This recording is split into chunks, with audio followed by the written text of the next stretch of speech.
Hi, welcome back guys. This is your friend, the Iron Fanfics, back with amazing fanfiction. This is the series of What If Deku Had Bunny Mutation Quirk. Now before starting, please give this video a like and subscribe to the channel if you want more videos like this. Now let's get into the fanfic. Mid-fall had settled over New York City, the streets painted gold, orange, and red as leaves drifted lazily from the trees and danced across the sidewalks. The air carried that crisp chill that made your nose sting and your hands ache if you forgot gloves. It was beautiful, peaceful, even. That was the season Izuku Midoryias and his mother moved to America. His father had reached out unexpectedly after years of distance, asking them to come live with him in the United States. His work had kept him overseas for so long, and though calls and letters existed, they were never enough. He wanted his family back. Wanted to be together again. The moment Inko read the message aloud, both she and Izuku had smiled so hard their cheeks hurt. For Izuku, it felt like hope. A full family. A fresh start. A place far away from Japan, far away from the constant anxiety that had sat heavy in his chest since childhood. Far away from cruel classmates, from whispered insults about being quirkless, and from one specific blonde boy whose sharp words and sharper fists had burned themselves into his memory. America felt like freedom. And for what it was. His father was awkward at first, trying to make up for years of absence, but he was kind. He tried. Family dinners, movie nights, helping Izuku study, awkward hugs that slowly became less awkward over time. It wasn't perfect, but it was real. For the first time in a long time, Izuku felt whole. And then 2 years later, it was ripped away. A car crash. Just like that. No warning. No second chance. No goodbye. 1 minute his father existed, and the next he was just gone. It shattered Izuku. It felt cruel, almost laughably cruel. He had barely gotten his father back. Barely gotten to know him beyond phone calls and distant birthdays. He had finally reached out and touched something he'd wanted his entire life. And life tore it away like it had never been there at all. Just like before. Alone. The grief swallowed him whole. He stayed in his room for weeks, maybe months. Time blurred too much to remember clearly. He barely ate. Barely slept. Or maybe he slept too much. Honestly, the memories were foggy now, like trying to look through frosted glass. He just remembered the emptiness. And then pain. A sharp, violent pain unlike anything he had ever felt before. His body changed almost overnight. His quirk had bloomed late. Doctors said it happened sometimes, especially during PRDS of extreme emotional or physical stress, but that explanation did little to help while he was curled up in agony, crying into his sheets as his body transformed. Soft green bunny ears pushed through the curls on top of his head, nearly blending into his messy hair. A fluffy patch of fur formed at the small of his back, followed by a tiny little tail, a soft nub that twitched with every emotion. But the biggest change was his legs. From his lower calves down, his skin shifted into soft green fur, warm and impossibly plush. His feet changed shape entirely, becoming powerful plantigrade rabbit paws with pink toe pads and stronger muscles built for speed and jumping. At first, he was mortified. He kept them hidden under specially made shoes and longer pants, embarrassed by how different he looked. But underneath that embarrassment was something stronger. Pure, overwhelming joy. He had a quirk. After years of being the quirkless kid. After years of being told he couldn't. He had one. And not just any quirk, a powerful one. Enhanced hearing. A heightened sense of smell. Incredible leg strength. Reflexes so sharp they felt almost like instinct. And something else too, something like danger sense. A constant pre-animal awareness, like his body could feel when something was wrong before his brain caught up. It was incredible. He remembered hearing about a pro hero in Japan with something similar. White hair. Beautiful. Absolutely terrifying. That was it. The rabbit hero, Mirko. Izuku had spent hours researching her, fascinated by how similar and yet wildly stronger her abilities were. It made him feel hopeful. Maybe he really could do this. Maybe he could be a hero. And so he did. He enrolled in one of the top hero programs in the United States, Harvard Heroics Academy, though everyone just called it Harvard out of habit. With his quirk, his grades, and his obsessive quirk analysis notebooks, he was accepted quickly. He ranked in the top 5 almost immediately. Honestly, it wasn't surprising. Izuku had spent his entire life studying heroes and quirks from every possible angle. He knew how powers worked, how people fought, what strategies succeeded and what failed. He noticed things others didn't. It made him excellent. But even with his dream unfolding in front of him, there was someone else that made life feel lighter. Rodi. Rodi's soul. Izuku liked Rodi. As a friend. Best friend. Definitely. Absolutely. Just a friend. They even had matching bracelets. Yeah. Best friends. Totally. They had met outside campus one afternoon when Rodi had gotten hopelessly lost and Izuku, after rambling directions for nearly 5 straight minutes, had ended up walking him there instead. Rodi had asked for his number that same day.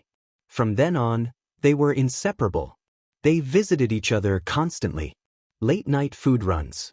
Movie marathons. Random rooftop conversations. Rodi listening sometimes to Izuku's endless hero analysis. Though honestly, half the time Rodi was less focused on combat strategies and more focused on how soft Izuku looked sitting beside him. Especially when his bunny ears twitched. Especially when his little tail flicked. Especially always. Because yes, Rodi had a crush. A massive one. And one evening, standing awkwardly in front of Izuku with sweaty palms and a racing heart, he held out 2 handmade bracelets. His eyes were wide with nervousness. He swallowed hard. They didn't have classes together, but somehow they'd become each other's person. Maybe this could mean something more. Izuku stared. Then his face turned violently red. His little tail started wagging so fast it was almost a blur, one foot tapping rapidly against the floor as a squeaky, excited noise escaped him. I love it, Rodi. He practically launched himself at the brunette, tackling him into a hug so tight it nearly knocked the air from his lungs. Rodi froze. Short-circuited. Died a little. Izuku pulled back just enough to snatch the bracelet from his hand. Simple woven string brown and red with a tiny smiling bird charm in the center. Rodi's own bracelet matched, green and black strings with a little light green bunny charm. Izuku looked like he might cry as he quickly tied it around his wrist. I love it, Rodi, he mumbled softly, ears flattening with emotion. His voice cracked. Best friends forever. Rodi physically cringed inside. But he smiled anyway. Best friends forever, he echoed. Even if he wanted so much more. And then life happened again. Cruel. Sudden. Unfair. Stage 4 cancer. For months. That was all the doctors gave Inko. For months. First his father. Now his mother. It broke him. Izuku sobbed into Rodi's chest like the world was ending, because to him, it was. His fingers clung desperately to Rodi's shirt, shaking violently as tears soaked through the fabric. The bracelets on both their wrists knocked together. I have no one, Izuku cried, voice raw and broken. Rodi's own eyes stung with tears as he wrapped both arms around him, holding him like if he let go, Izuku might disappear. He clung to him just as desperately. Because he loved him. He loved him. You have me, Izuku, Rodi whispered shakily. Always. You always have me. It's okay, cry. I'm right here. And with those words, Izuku completely fell apart. He melted into Rodi's arms, sobbing harder, shaking like he might collapse. Rodi rubbed slow circles into the small of his back, fingers brushing the soft fur there, moving up toward the arch of his spine. Soft praise. Soft reassurances. That he was okay. That he wasn't alone. That Rodi was here. That he would stay. Hours later, after the tears had finally burned themselves out, Izuku fell asleep against his chest. Peaceful. Exhausted. Rodi looked down at him, red-faced and aching. And before he could stop himself, he leaned down and pressed a gentle kiss to the top of Izuku's head. His fingers never stopped moving against his back. Maybe they weren't just friends. And then came goodbye. Izuku stood in front of Rodi's apartment with tears in his eyes, holding the last moving box from his house. The trunk of his car stood open behind him, stuffed full of belongings. One box had all Might merchandise peeking shamelessly out the top. Rodi was crying. Actually crying. Full body, ugly crying. "You can stay with me," he blurted desperately. "I have room, I have space. Izuku, please. I have to move back." Izuku's voice was firm. Too firm. Different. He stared at the box in his arms instead of at Rodi. "I'm moving into my dad's old place." He could have stayed. He wanted to stay. God, he wanted to. But he couldn't. With both of his parents gone, America felt haunted. Every room held ghosts. Every memory hurt. He needed distance. A fresh start. Even if it killed him. Rodi's sobs turned sharp and broken. He rushed forward without thinking, nearly shoving the box aside as he threw his arms around Izuku. A small bird on his shoulder chirped miserably, equally devastated. "Please, Izuku," Rodi whispered through tears. "I love you." Everything stopped. Izuku's ears twitched. The autumn wind moved around them, leaves falling softly across the sidewalk. And before fear could stop him, Izuku leaned up and kissed him. Quick, so terrified. He pulled back just enough to whisper, "I'm sorry, Rodi," then kissed his cheek. Because he loved him too. And that made leaving worse. Too much worse. He hugged him one last time, tight enough to memorize. Then let go. Before he could change his mind. Before he shattered. He picked up the dropped box, loaded it into the trunk, and shut it. "Promise to text me." That was all he said. Because if he looked too long, he'd stay. And if he stayed, he'd break. So he got into the car. Seatbelt. Ignition. "I'll visit soon," he called weakly through the open window. "I promise." And then he drove away. Away from New York. Away from Rodi. Away from the boy he loved. And toward Japan. Toward whatever came next. The drive to the DLVY station felt far too quiet. Izuku kept one hand tight around the steering wheel while the other rested in his lap, fingers absent-mindedly rubbing over the woven bracelet still wrapped around his wrist.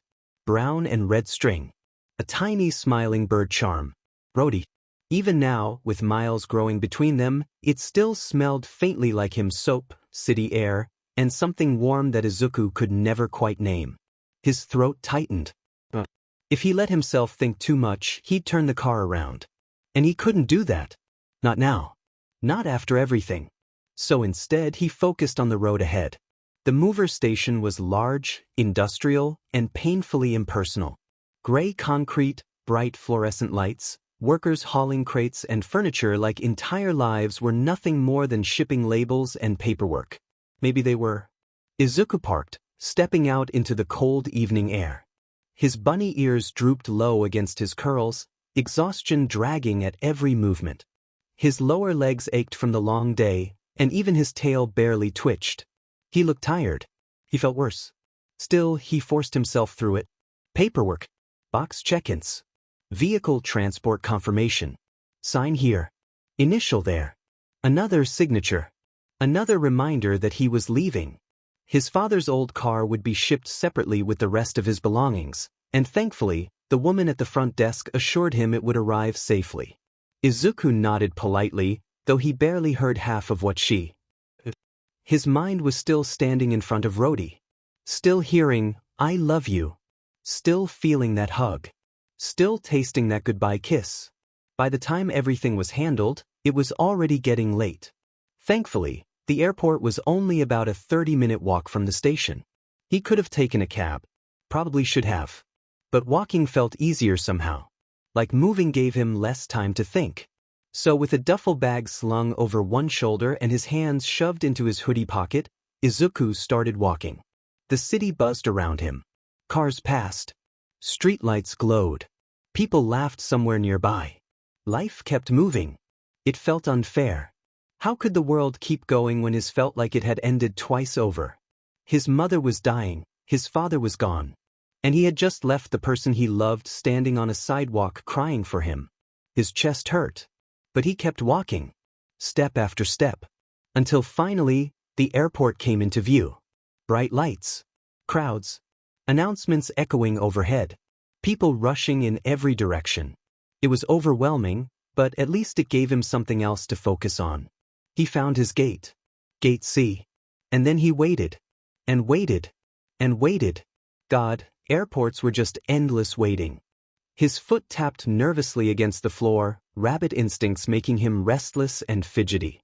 His ears twitched at every loudspeaker announcement, every crying baby, every rolling suitcase. He checked his phone. No new messages. Buzz. Rodi. His heart nearly stopped.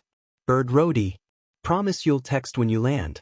Izuku stared at it for a long moment before smiling through tears. Izuku rabbit face. I promise. Almost immediately. Rodi. And don't disappear on me, okay? His throat tightened. Izuku. Never. He locked his phone and pressed it against his chest for a second. Then the boarding announcement finally came. Group D now boarding. Thank God. Izuku was on his feet instantly. The flight itself was long. Too long. Hours and hours trapped in a seat too small, surrounded by strangers and recycled air. He barely slept. Every time he closed his eyes, he saw too much.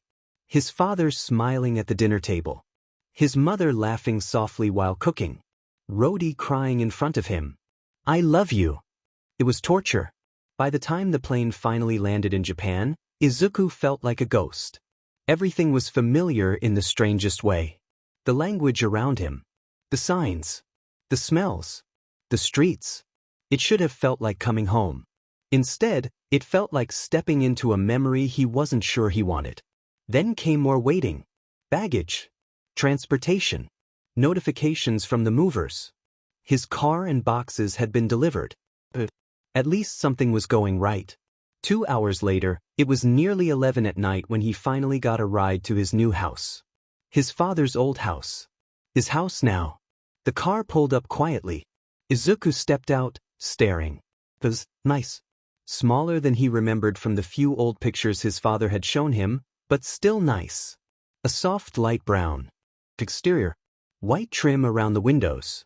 A white front door. A black mailbox standing near the curb. The windows definitely needed work.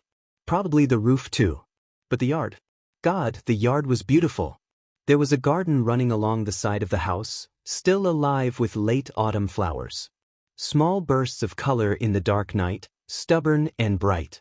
It made his chest ache. His dad had loved gardening. Izuku stood there for a moment, staring at it in silence. Alone. Completely, painfully alone. No mom. No dad. No Rodi. Just him. And this house. He let out a slow breath, visible in the cool air. Then turned toward the porch.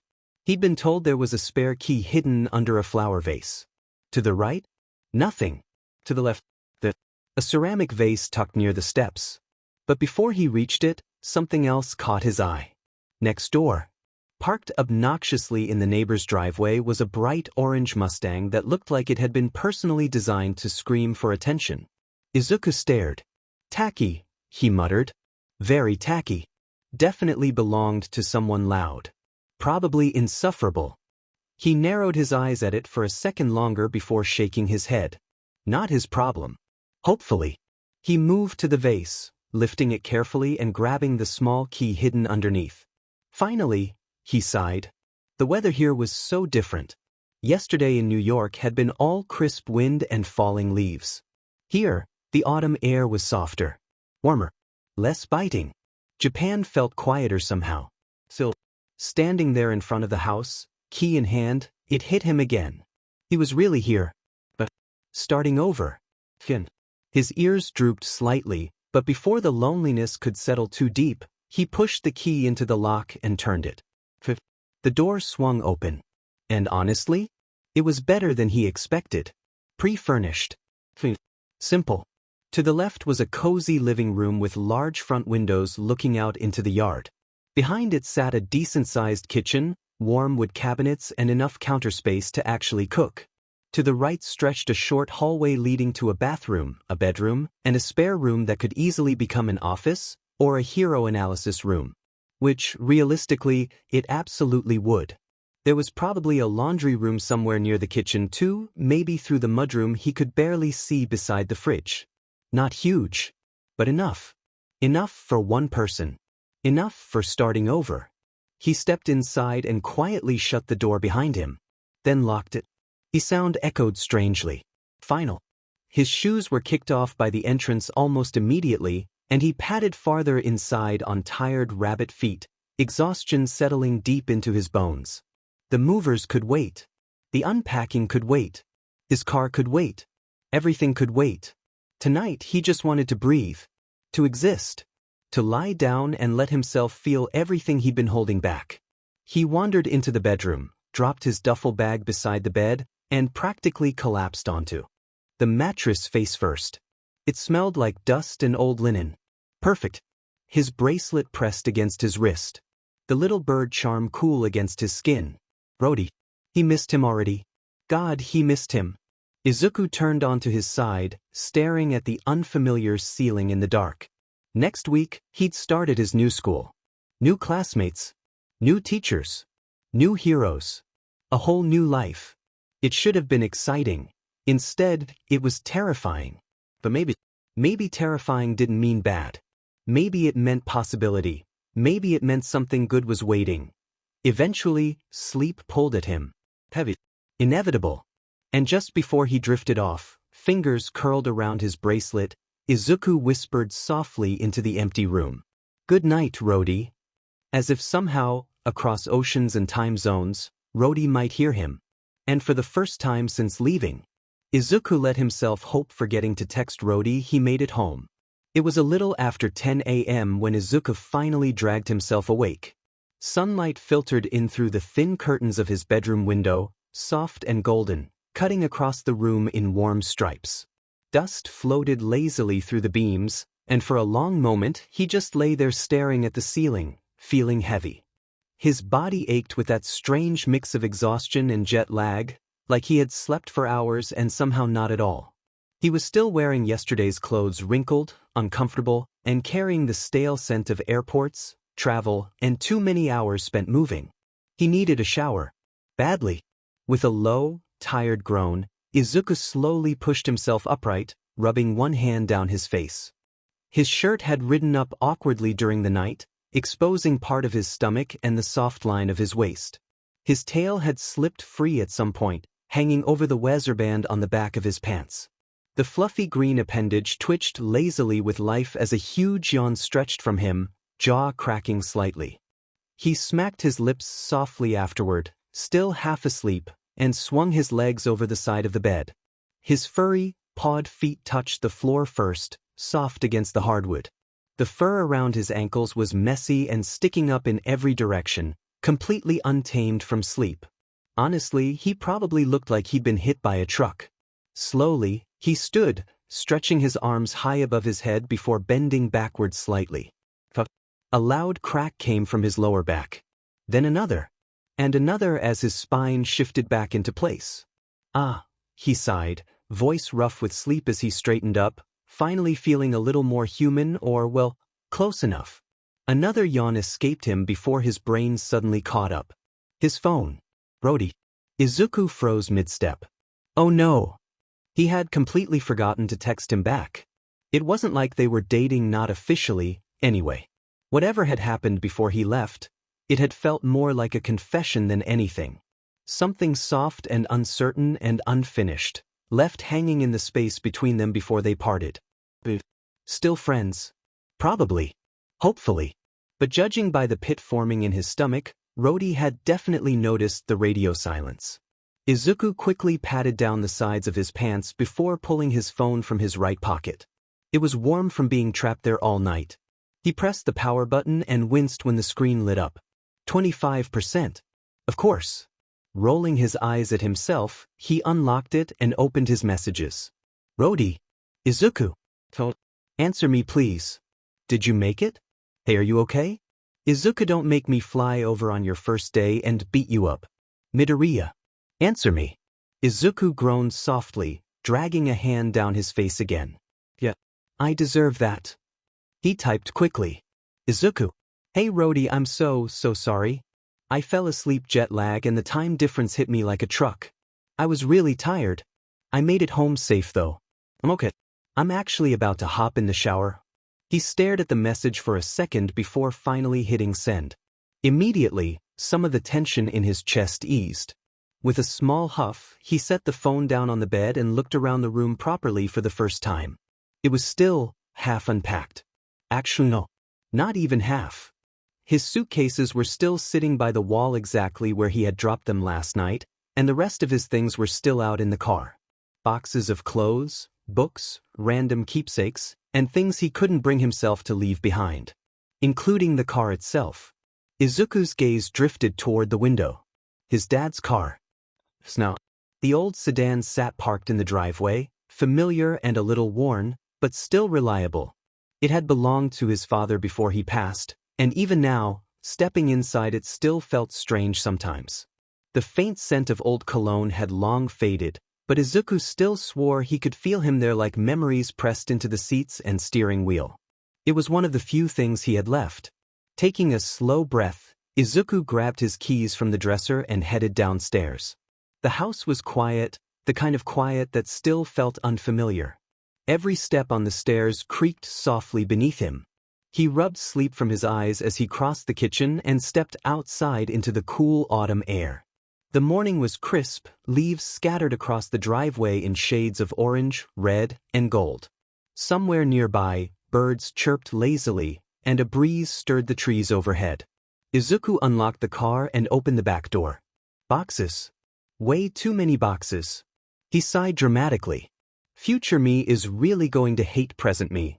Still, he started carrying them in one by one. A box of books first. Then clothes. Then another full of random junk that definitely could have been thrown away but somehow made the cut. By the third trip, his arms were full and his tail was flicking with annoyance. By the fifth, he was tired all over again. Finally, he set the last box down on the kitchen floor with a heavy thunk, stepping back to look at the small mountain now taking over the. I'll deal with that later. Definitely later. Much later. Right now, he needed to stop smelling like airplane and regret. Izuku moved back upstairs, stepping over one of the bags he'd left in the hallway, and headed for his room. He pulled open one of the half-zipped suitcases and dug through it until he found a clean pair of jeans and a dark green hoodie, tossing both over his arm. Perfect. With that, he made his way toward the bathroom, already looking forward to standing under hot water for at least an hour and pretending none of his responsibilities existed. The shower ended up being far longer than Izuku originally planned. The second the hot water hit his skin, every bit of exhaustion seemed to melt straight off him. He had stood there for what felt like forever, letting the steam fill the bathroom and loosen the knots in his shoulders, washing away the stale feeling of travel, stress, and the emotional weight of coming back. By the time he finally stepped out, the mirror was completely fogged over and the room smelled warm and clean. Mostly like him. Fresh earth after rain, cut grass, and something soft underneath honey and lavender lingering faintly from his shampoo and body wash. It was comforting. Familiar. A towel was wrapped securely around his waist while another rested in his hands, working through the mess of damp curls on top of his head. His green hair was even wilder when wet, sticking out in every possible direction no matter how much he tried to tame it. His ears twitched as he carefully dried them next, rubbing gently at the soft fur until they were mostly dry. One flicked in irritation when he accidentally brushed too hard. Sorry, he muttered to himself. From there, he moved to his tail, working the towel through the thick fluffy fur until it puffed back out properly instead of hanging damp and heavy behind him. Last came the fur that covered the lower halves of his legs from his calves down to his paws. That always took the longest.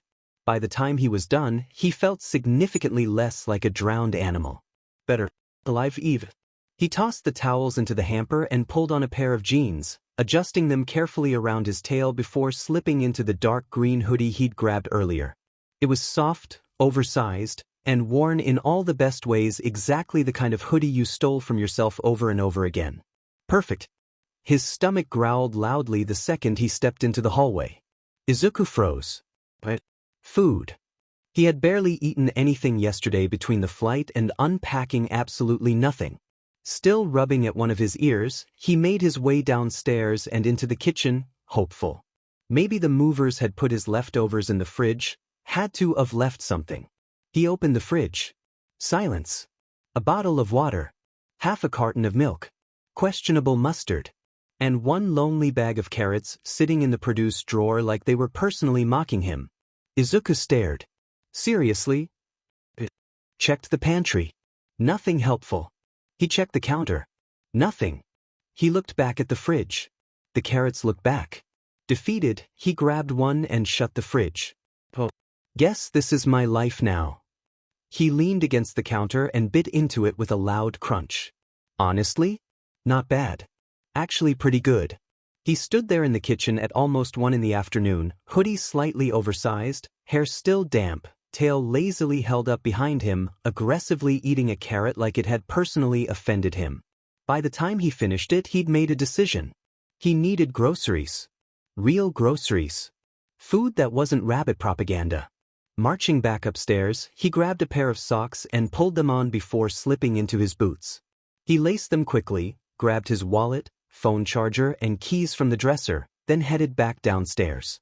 The familiar jingle of the car keys in his hand made something twist quietly in his chest. His dad's keys. His car. It still felt strange. Izuku locked up behind him and headed outside, the cool late morning air brushing against his face as he walked to the old sedan parked in the driveway.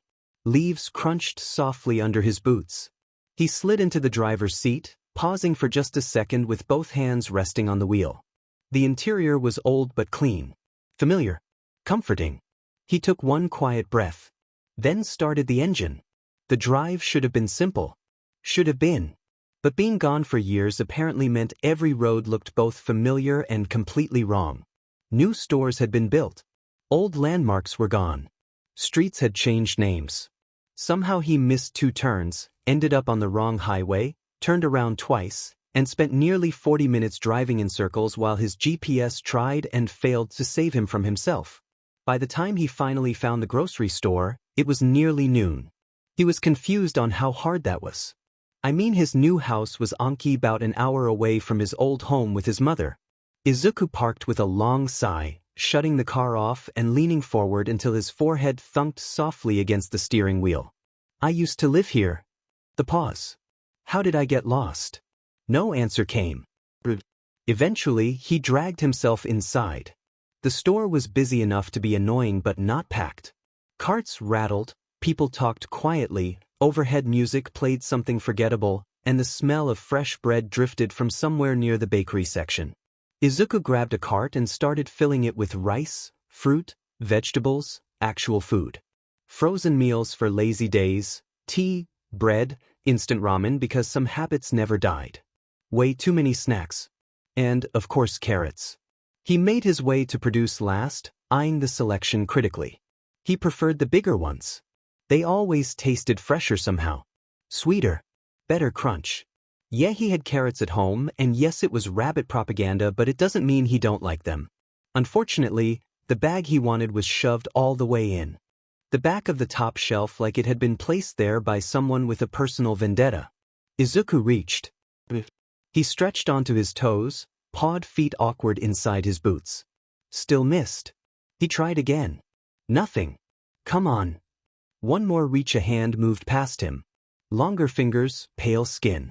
The bag of carrots was easily pulled free and lowered right in front of him. Izuku blinked. Slowly he turned. And froze. Heterochromatic eyes. White and red hair. A face older now, sharper, but unmistakable. Shock slammed into him so hard he physically stopped breathing. No way. The other man stared just as hard. For a second, neither of them moved. Then his eyes widened. Midoryias? Shoto Todoroki. The only kid in middle school who had really been his friend. The only one who hadn't looked at him like he was broken. And apparently very suddenly very emotionally unstable. Shoto's face crumpled. Actual tears filled his eyes so fast it startled Izuku. And then he was crying. Right there. In produce. Holding carrots. W thought it happened. Shoto choked out, voice cracking horribly. Everyone thought everyone thinks bakugou made you snap. They thought you were dead. Izuku stared in complete, stunned silence. People were definitely staring now. Shoto didn't care. You just disappeared, he continued, tears fully happening now. No calls, no messages, nothing. Your mom moved and nobody knew where you went. His breathing hitched. You're alive. Where have you been? Izuku just stood there for a moment, still holding the shopping cart handle like it might somehow save him from this conversation. People were absolutely staring now. A child nearby was openly watching while holding a box of cereal. An older woman pushed her cart slower just to listen.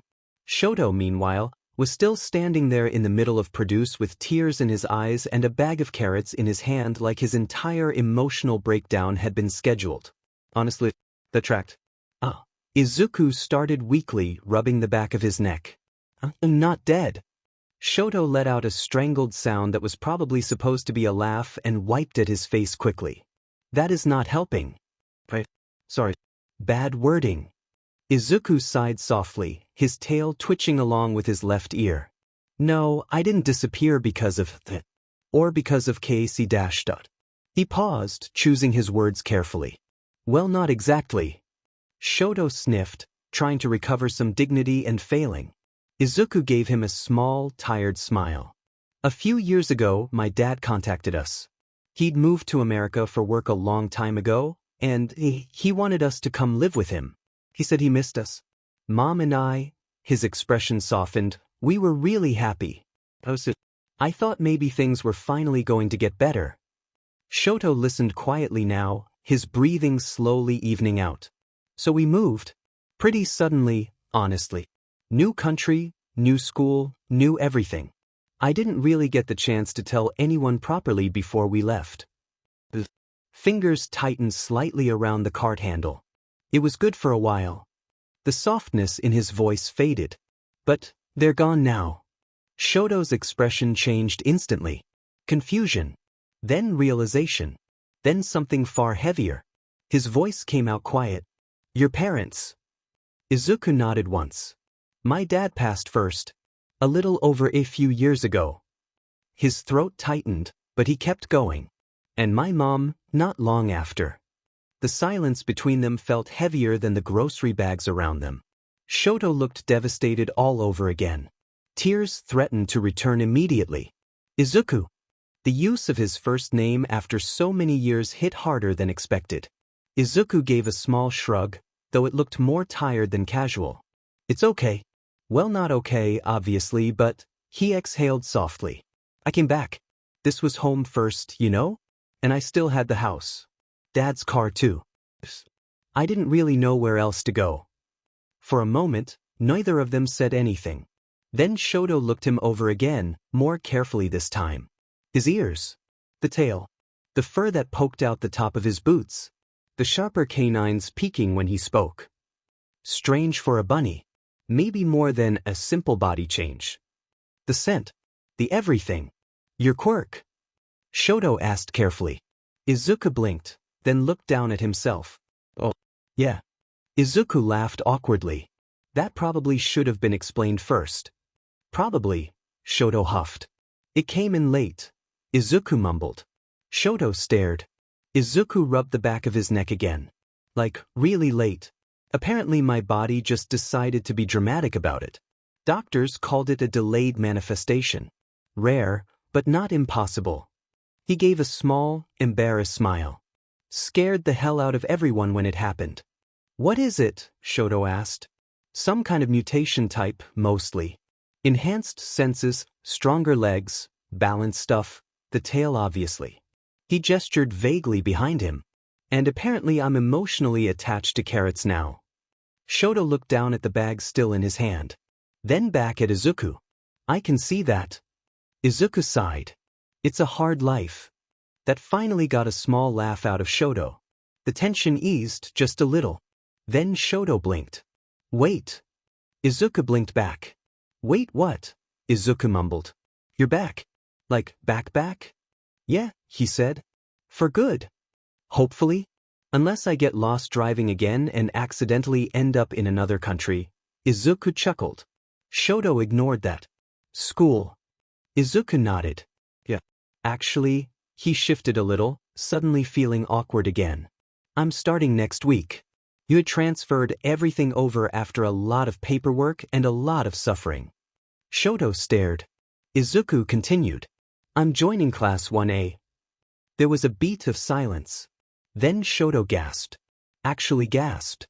Like a Victorian woman hearing scandalous news. Izuku physically leaned back. Shoto. We're in the same class.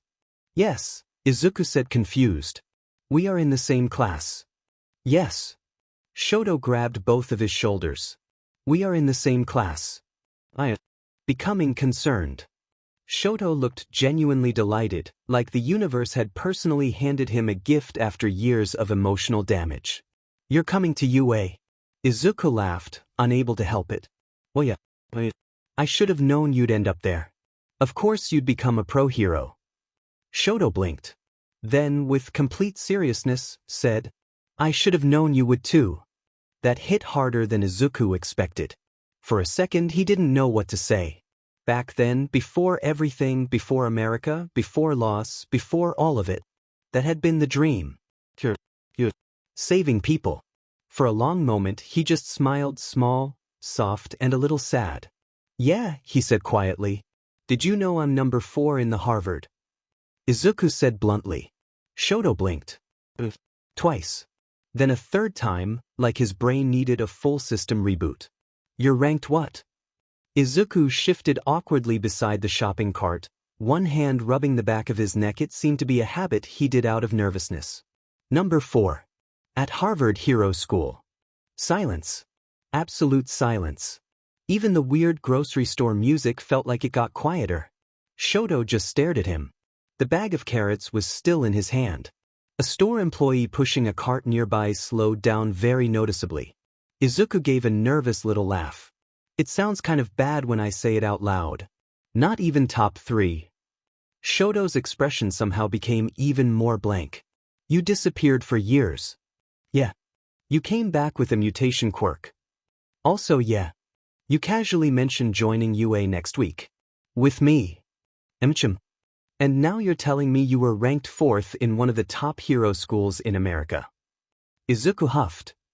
Shoto looked like he was trying to process 7 different emotions at once and losing. Finally, he let out a slow breath. That's amazing. Izuku blinked. What? Shoto looked at him properly then, all seriousness and honesty like always. That's incredible, Izuku. The sincerity hit harder than expected. You got your quirk late, moved to a completely different country, started over from nothing, and still became one of the top students there. His mismatched eyes were sharp. You did that. Izuku's ears twitched. His tail gave one awkward flick behind him. I mean, it wasn't exactly graceful. I don't think it needed to be.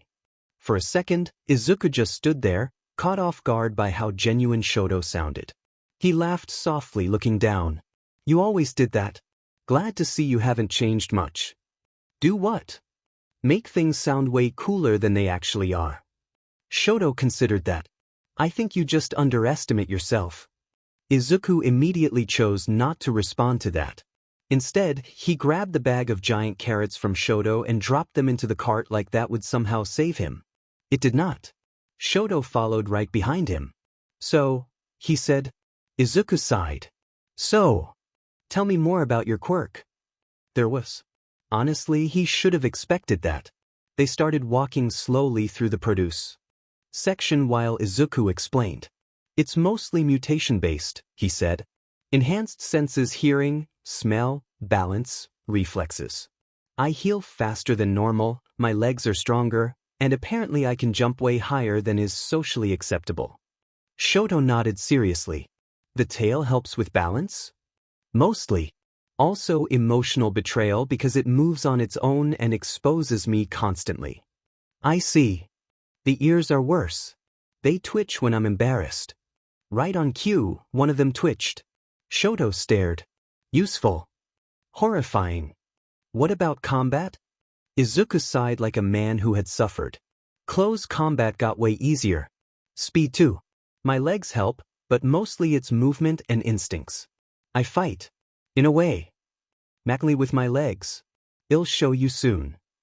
Shoto was absolutely fascinated. And the fur. Insulation. Really? No, I just wanted to commit to the aesthetic. That actually made Shoto smile. A small one, but still. By the time they made it through produce and half the store, the awkwardness had settled into something easier. Familiar.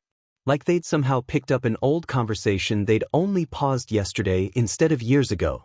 Izuku grabbed a few last things, tossed them into the cart, and finally headed toward checkout.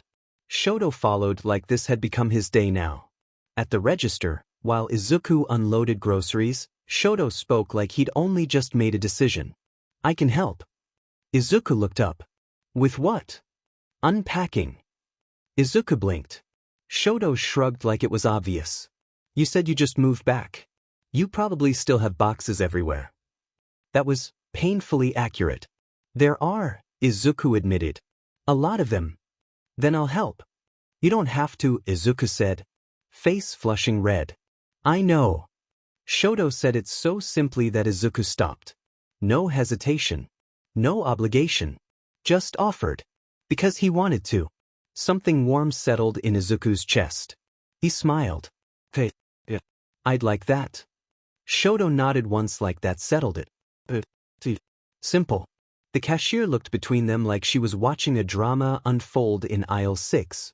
Izuku ignored her. After paying, they stepped outside together, grocery bags in hand, the noon sun warmer now than it had been earlier. For a second they just stood there in the parking lot. Then Izuku paused. Wait. Shoto looked at him. We should probably exchange numbers before one of us disappears for another billion years.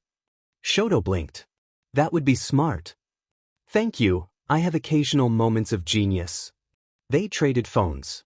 Izuku quickly typed his number in, adding his contact with a simple Izuku, then paused, smirked, as he got his own phone back, and changed Shoto's to Candy Cane. He handed the phone back. Shoto looked it over at Izuku's phone, then looked at him. Really? Izuku smiled innocently. It's accurate. Shoto sighed. But there was the faintest hint of amusement there. A second later, Izuku's own phone buzzed. Candy Cane. Rabbit face. He stared. Slowly looked up. Shoto had the audacity to look completely. You're childish. I learn from the best. Izuku laughed full and real this time. And standing there beside his father's old car, grocery bags in hand, with an old friend somehow found again after years apart. For the first time since coming home. It actually felt like home. The drive back to Izuku's house was a lot easier than the drive to the store had been. Mostly because Shoto was in the passenger seat now, calmly holding 2 grocery bags in his lap like he had always belonged there. Every now and then, he'd point out a turn in that same flat, serious voice of his, like he was personally offended by Izuku's inability to remember his own hometown roads. Left here. Izuku glanced at him suspiciously. Are you sure? Yes. You sound too confident. I live here. That feels biased. Shoto didn't even look at him. You missed this turn earlier. I don't appreciate your accuracy. It's one of my best qualities. Izuku snorted under his breath, turning where instructed. Honestly, it was nice. Strange but nice. The kind of easy silence that didn't need to be filled every second. When they finally pulled into the driveway, Izuku parked the old sedan and sat there for a second with his hands still on the steering wheel. His dad's car. Even after all this time, it still made something in his chest ache a little. The seats were worn in familiar places, the steering wheel smooth from years of use, and sometimes he still caught himself expecting to hear his father's voice from the passenger seat instead. But today, it was Shoto there instead. And somehow, that made the ache a little softer. Before Izuku could even reach for the groceries, Shoto had already gotten out and grabbed 2 bags. I can carry my own groceries, Izuku called after him. I know. Then why are you carrying them? Shoto shut the car door with one hand. Because you would try to carry all of them at once and then drop everything. Izuku stepped out, offended. That sounds like slander. Inside, the house still looked like chaos had moved in permanently. Boxes were stacked by the kitchen table, halfway into the hallway, beside the stairs, and somehow one had ended up near the bathroom for reasons Izuku still couldn't explain. It looked less like someone had moved in and more like someone had been attacked by cardboard. Shoto stood in the middle of the kitchen, looking around slowly. Jesus. Izuku winced. I may have undersold the situation. This is not unpacking, Shoto said. This is an archaeological site. That feels dramatic. It feels correct. Still, they started with groceries first. It was easier. Izuku put things away while Shoto handed him items from the bags one by one with the same serious focus he probably used in combat training. Rice. Bottom cabinet. Tea. Upper shelf. Instant ramen. Emotionally necessary. Next to the tea. 5 bags of chips. Izuku paused. Also emotionally necessary. Shoto stared. Izuku crossed his arms. I've been through a lot. I can tell. Once the kitchen actually looked functional and less like the set of a survival documentary, they moved on to the boxes. That took hours. Shoto carried the heavier ones upstairs while Izuku sorted through everything. Clothes were easy enough, but the rest was years of his life packed into cardboard. Old school papers. Photo albums. Notebooks. Random junk he definitely should have thrown away years ago but somehow kept anyway. There were old hoodies that still smelled faintly like home, little souvenirs from places he barely remembered, and enough pens to suggest he had once been preparing for war. At one point, Shoto pulled a framed photo from one of the boxes. It was a maybe 3? Not 4 years old? Izuku looked younger, smaller, still all awkward limbs and oversized dreams. He stood between his mother and father, smiling so brightly it almost hurt to look at now. His father had an arm around both of them, and Inko looked like she was trying not to cry from happiness. Shoto looked at it quietly for a moment. He looks kind. Izuku glanced over from where he was folding clothes, and his expression softened immediately. Yeah, he said, quieter this time. He was. I wish you met him. No dramatic pause. No heavy explanation. Just truth. Shoto nodded once and carefully placed the frame on the dresser like it was something fragile. Because it was. Later, while digging through another box, Shoto found one of Izuku's old hero notebooks. That conversation was significantly less emotional. There are 12 of these. Izuku, currently losing a fight against a fitted bedsheet, looked over. There are more. Shoto blinked. More? Several more. Why? Izuku looked offended. Because heroes are complicated. Shoto opened one. Every page was full messy handwriting, notes crammed into margins, observations, fighting styles, strengths, weaknesses, predictions, strategies. Entire pages dedicated to analyzing quirks. Little arrows pointing to even more notes. He flipped another page. And another. And another. Then slowly looked up. You never changed. Izuku, still fighting the bedsheet like it had insulted his bloodline, frowned. I have absolutely changed. Your wrestling fabric. It started it. That feels unlikely. It knows what it did. That actually got the smallest smile out of Shoto. By the time evening rolled around, both of them were exhausted. The house looked better. Not perfect, not finished, but lived in. The kitchen was clean. Most of the boxes were gone. His room actually looked like a bedroom again instead of a storage closet. Progress. Izuku dropped face first onto the couch with all the elegance of a dying man. I'm dead. Shoto sat down beside him much more normally. No, we already established you're not. Emotionally dead, then. That seems accurate. There was a long silence. Then Izuku turned his head just enough to mumble into the couch cushion. Movie? Shoto nodded. Movie. Picking one took 20 full minutes because Izuku had opinions and Shoto apparently had none beyond quiet judgment. Eventually they settled on an old action movie they both vaguely remembered but hadn't seen in years. Something loud and dramatic and familiar enough to not require emotional investment. The light stayed low. A buzz whining in his pocket as he pulled his phone out. Bird Rodi, hope you're doing well. Been busy over here. You better be unpacked. I know how you procrastinate. The house stayed quiet other than Izuku's quick chuckle. Halfway through the movie, Izuku realized something strange. He felt peaceful. Not healed. Not magically better. Not fixed. But okay. And maybe okay was enough for now. The next few days passed faster than he expected. Too fast. Boxes slowly disappeared. The house started feeling less like somewhere he had returned to and more like somewhere he actually lived again. The silence stopped feeling empty.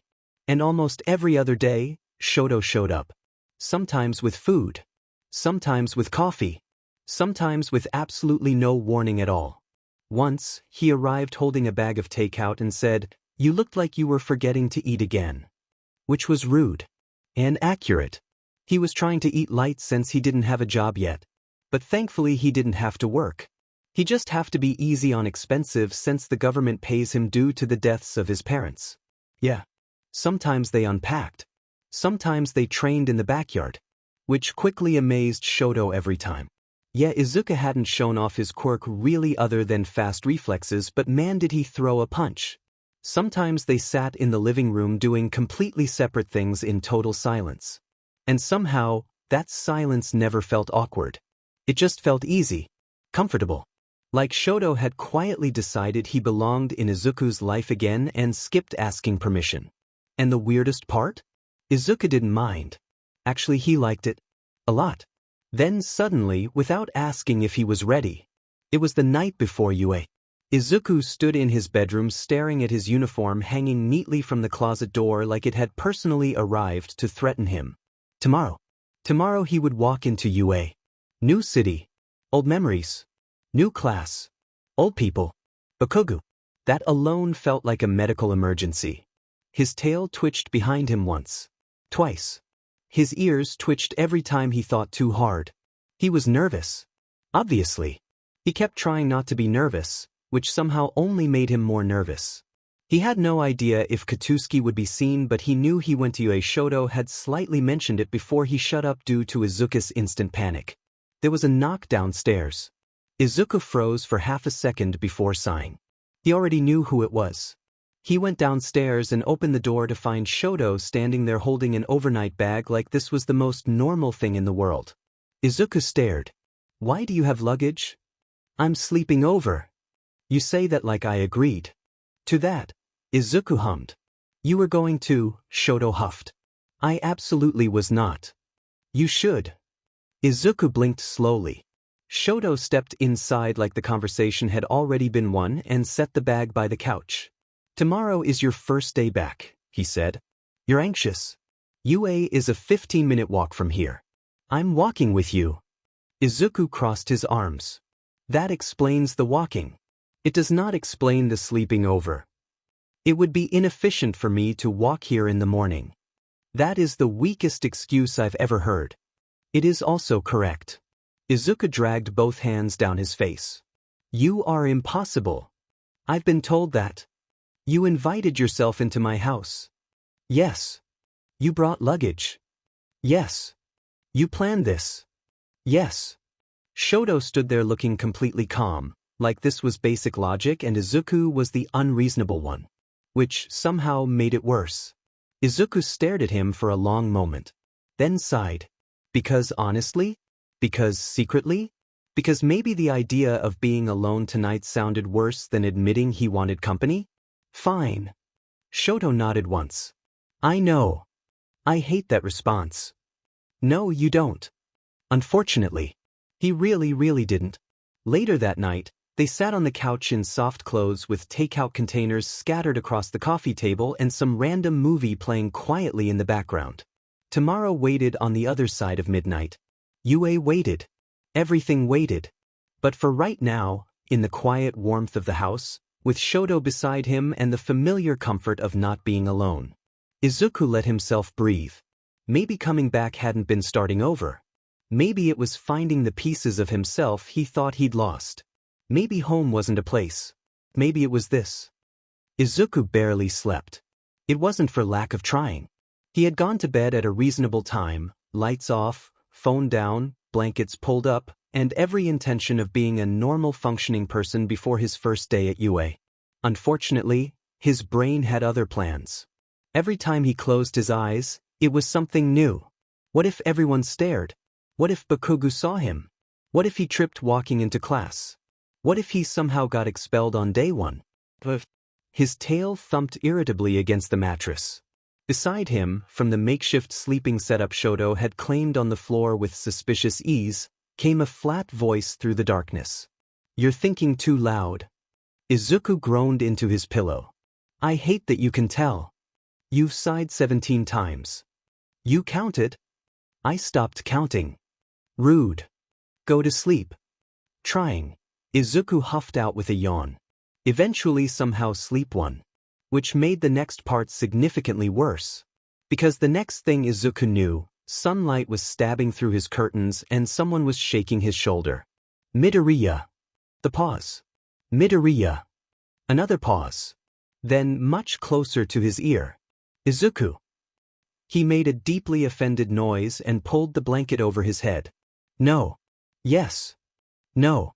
It's 6:30. That sounds fake." "It is not." Izuku cracked one eye open just enough to glare at Shoto, who was already fully dressed and standing beside the bed looking unfairly awake. "How are you alive?" "I slept." "Show off." Shoto ignored that and tugged the blanket once. "Get up. If I let you stay there, you'll be late."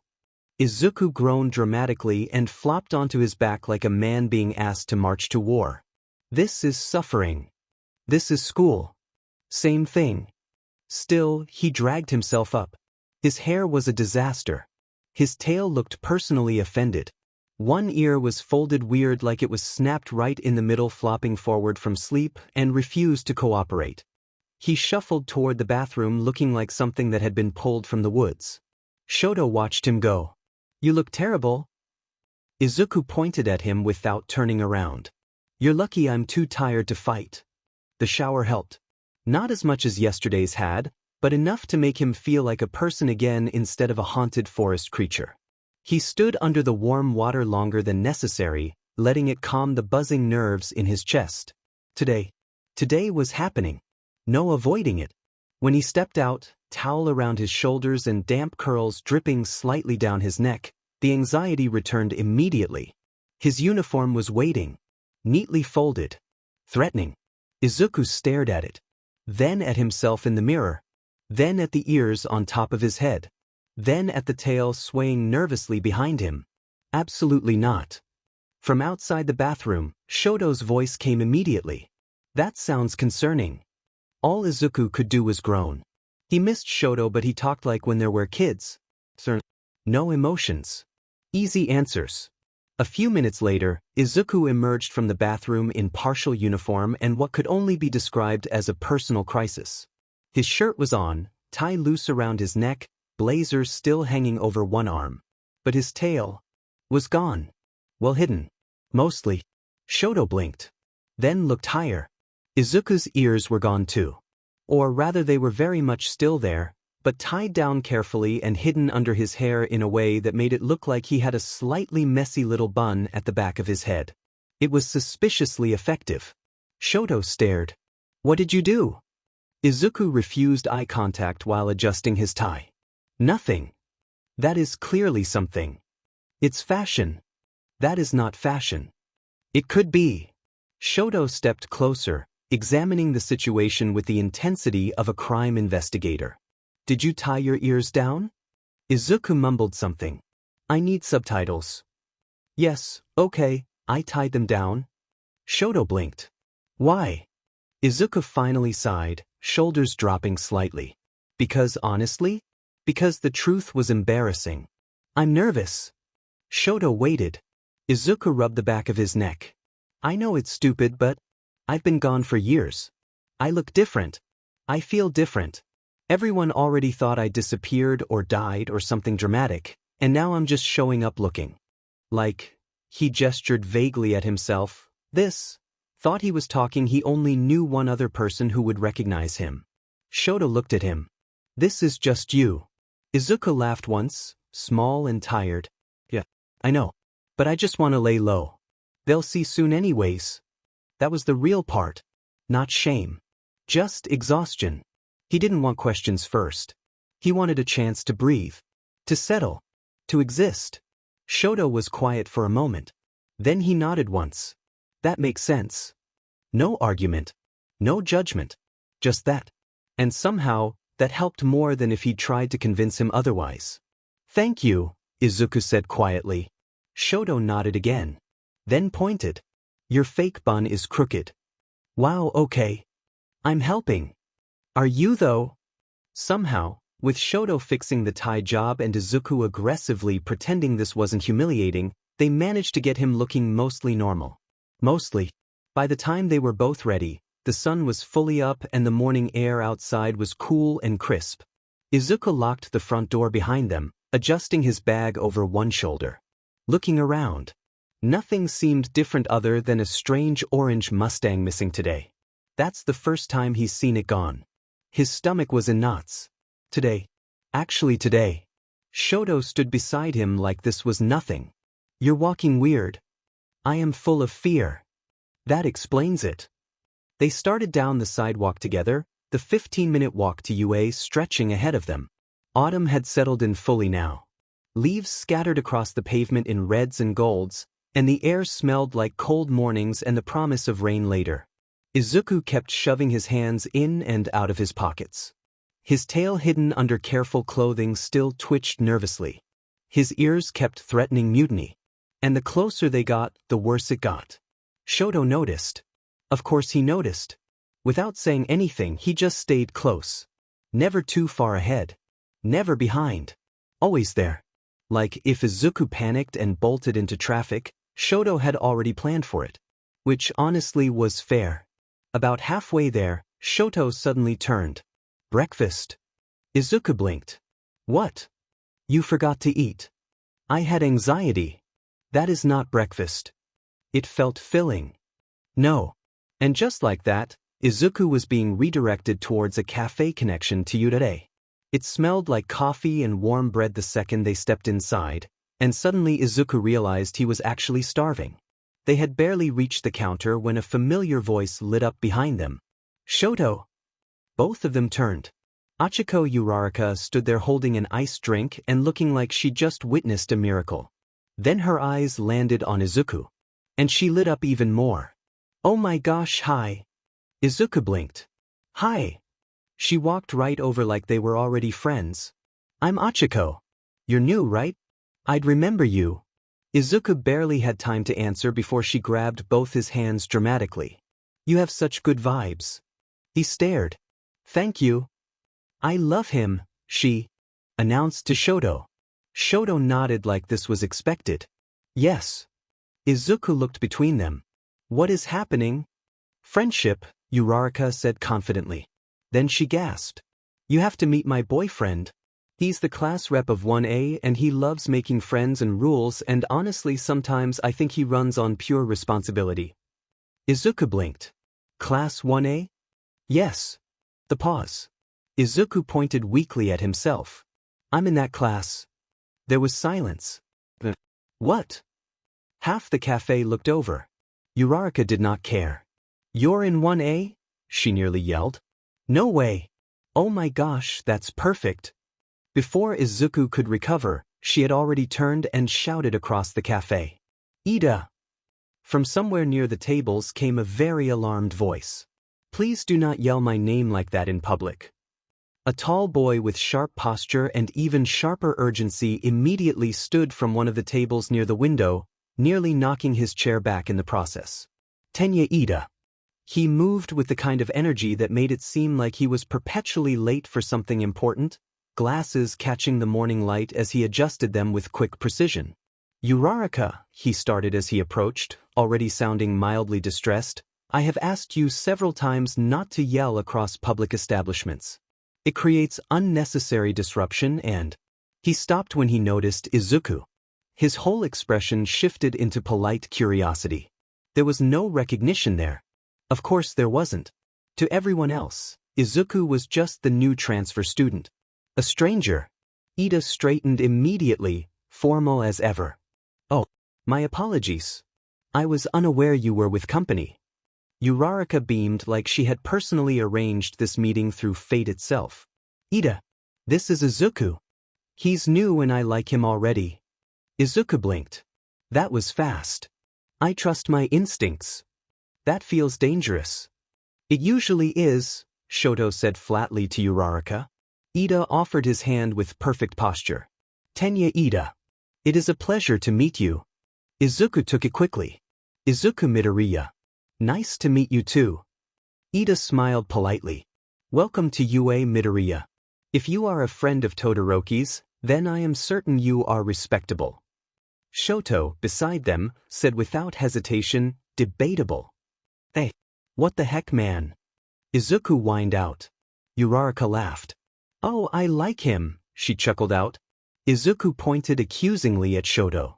He's been bullying me since yesterday. Incorrect. I've been helping, he said with an ever-so-clear grin. All Izuku could do was roll his eyes.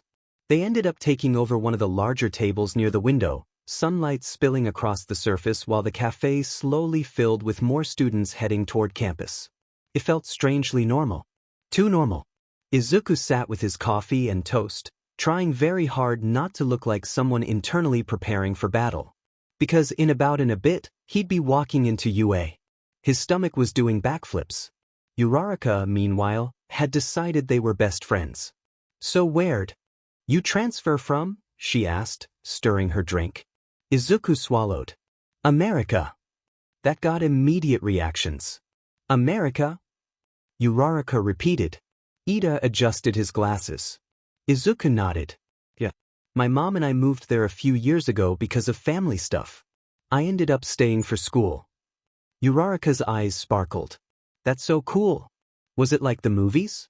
Did everyone dramatically wave flags and eat giant burgers? Izuku blinked. Not exactly. That's disappointing. There were a lot of burgers though. Acceptable. Ida leaned forward slightly. And your hero education? Izuku rubbed the back of his neck. I went to Harvard Hero School. Silence. Uraraka nearly inhaled her own drink. You what? Half the cafe looked over. Izuku physically shrank. Please stop yelling my life story. Harvard? She whisper-shouted now, which somehow made it louder. Like fancy smart hero school Harvard? Unfortunately, yes. Ida looked genuinely stunned. That is one of the most competitive hero programs internationally. Izuku coughed into his coffee. Oh, I was there. Shoto added, because apparently peace was never an option, he was ranked 4th. Silence. Dead silence. Izuku turned slowly. Why are you like this? Truth matters. You are the worst. Uraraka had both hands over her mouth. 4th. Ida looked like he was about to stand up and salute. Midoryias, that is extraordinarily impressive. Izuku wanted to disappear into the floor. It sounds cooler than it was. That is objectively false, Shoto said. Please stop helping, Izuku grumbled out. Uraraka was staring at him like he had personally descended from the heavens. Oh my gosh. You're like secretly cool. Secretly? Yes. You have awkward little guy energy, but apparently you're also terrifying. Izuku sighed. That's the nicest insult I've ever received. I meant it lovingly. I somehow believe you. And for a second, with sunlight warming the table, breakfast half finished, and people talking over each other like this was the most normal morning in the world, it didn't feel terrifying. It felt possible. Then Ida checked the time.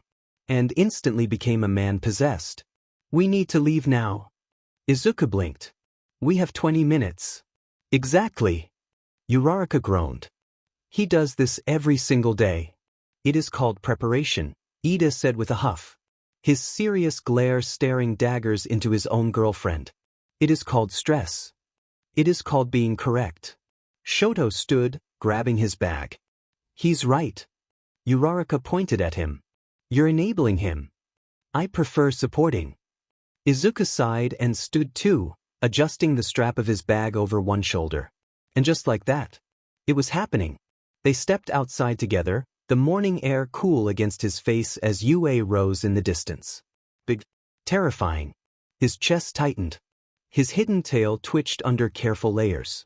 His tied-down ears threatened mutiny. Every step closer made it worse. What if people stared? What if he didn't fit anymore? What if his mind trailed back to thoughts he's already have had? Without a word, Shoto moved a little closer beside him. Not touching. Just there. Steady. Grounding. Like a quiet reminder. You're not alone. Izuku took one slow breath. Then another. And with Yue's doors standing right in front of him. He kept walking. With his new friends nonetheless.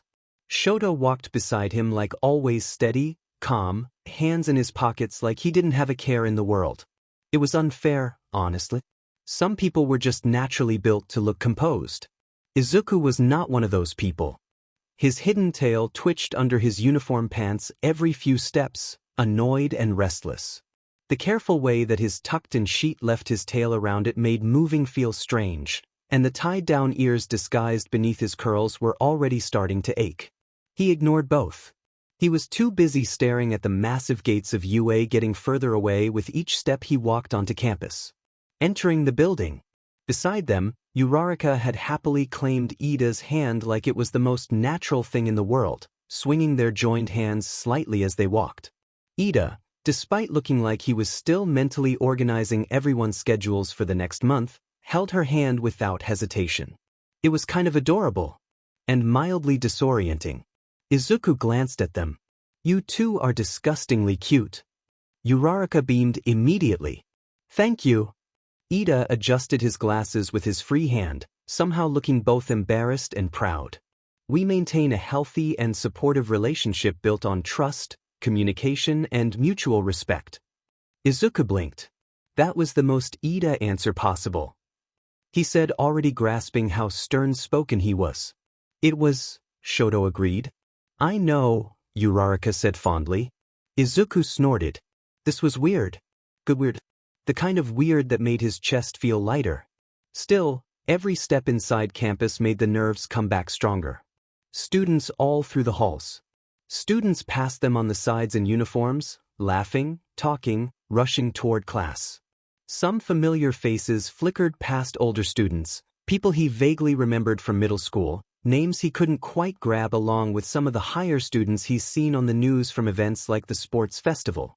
Nobody looked twice at him. That was good. That was what he wanted.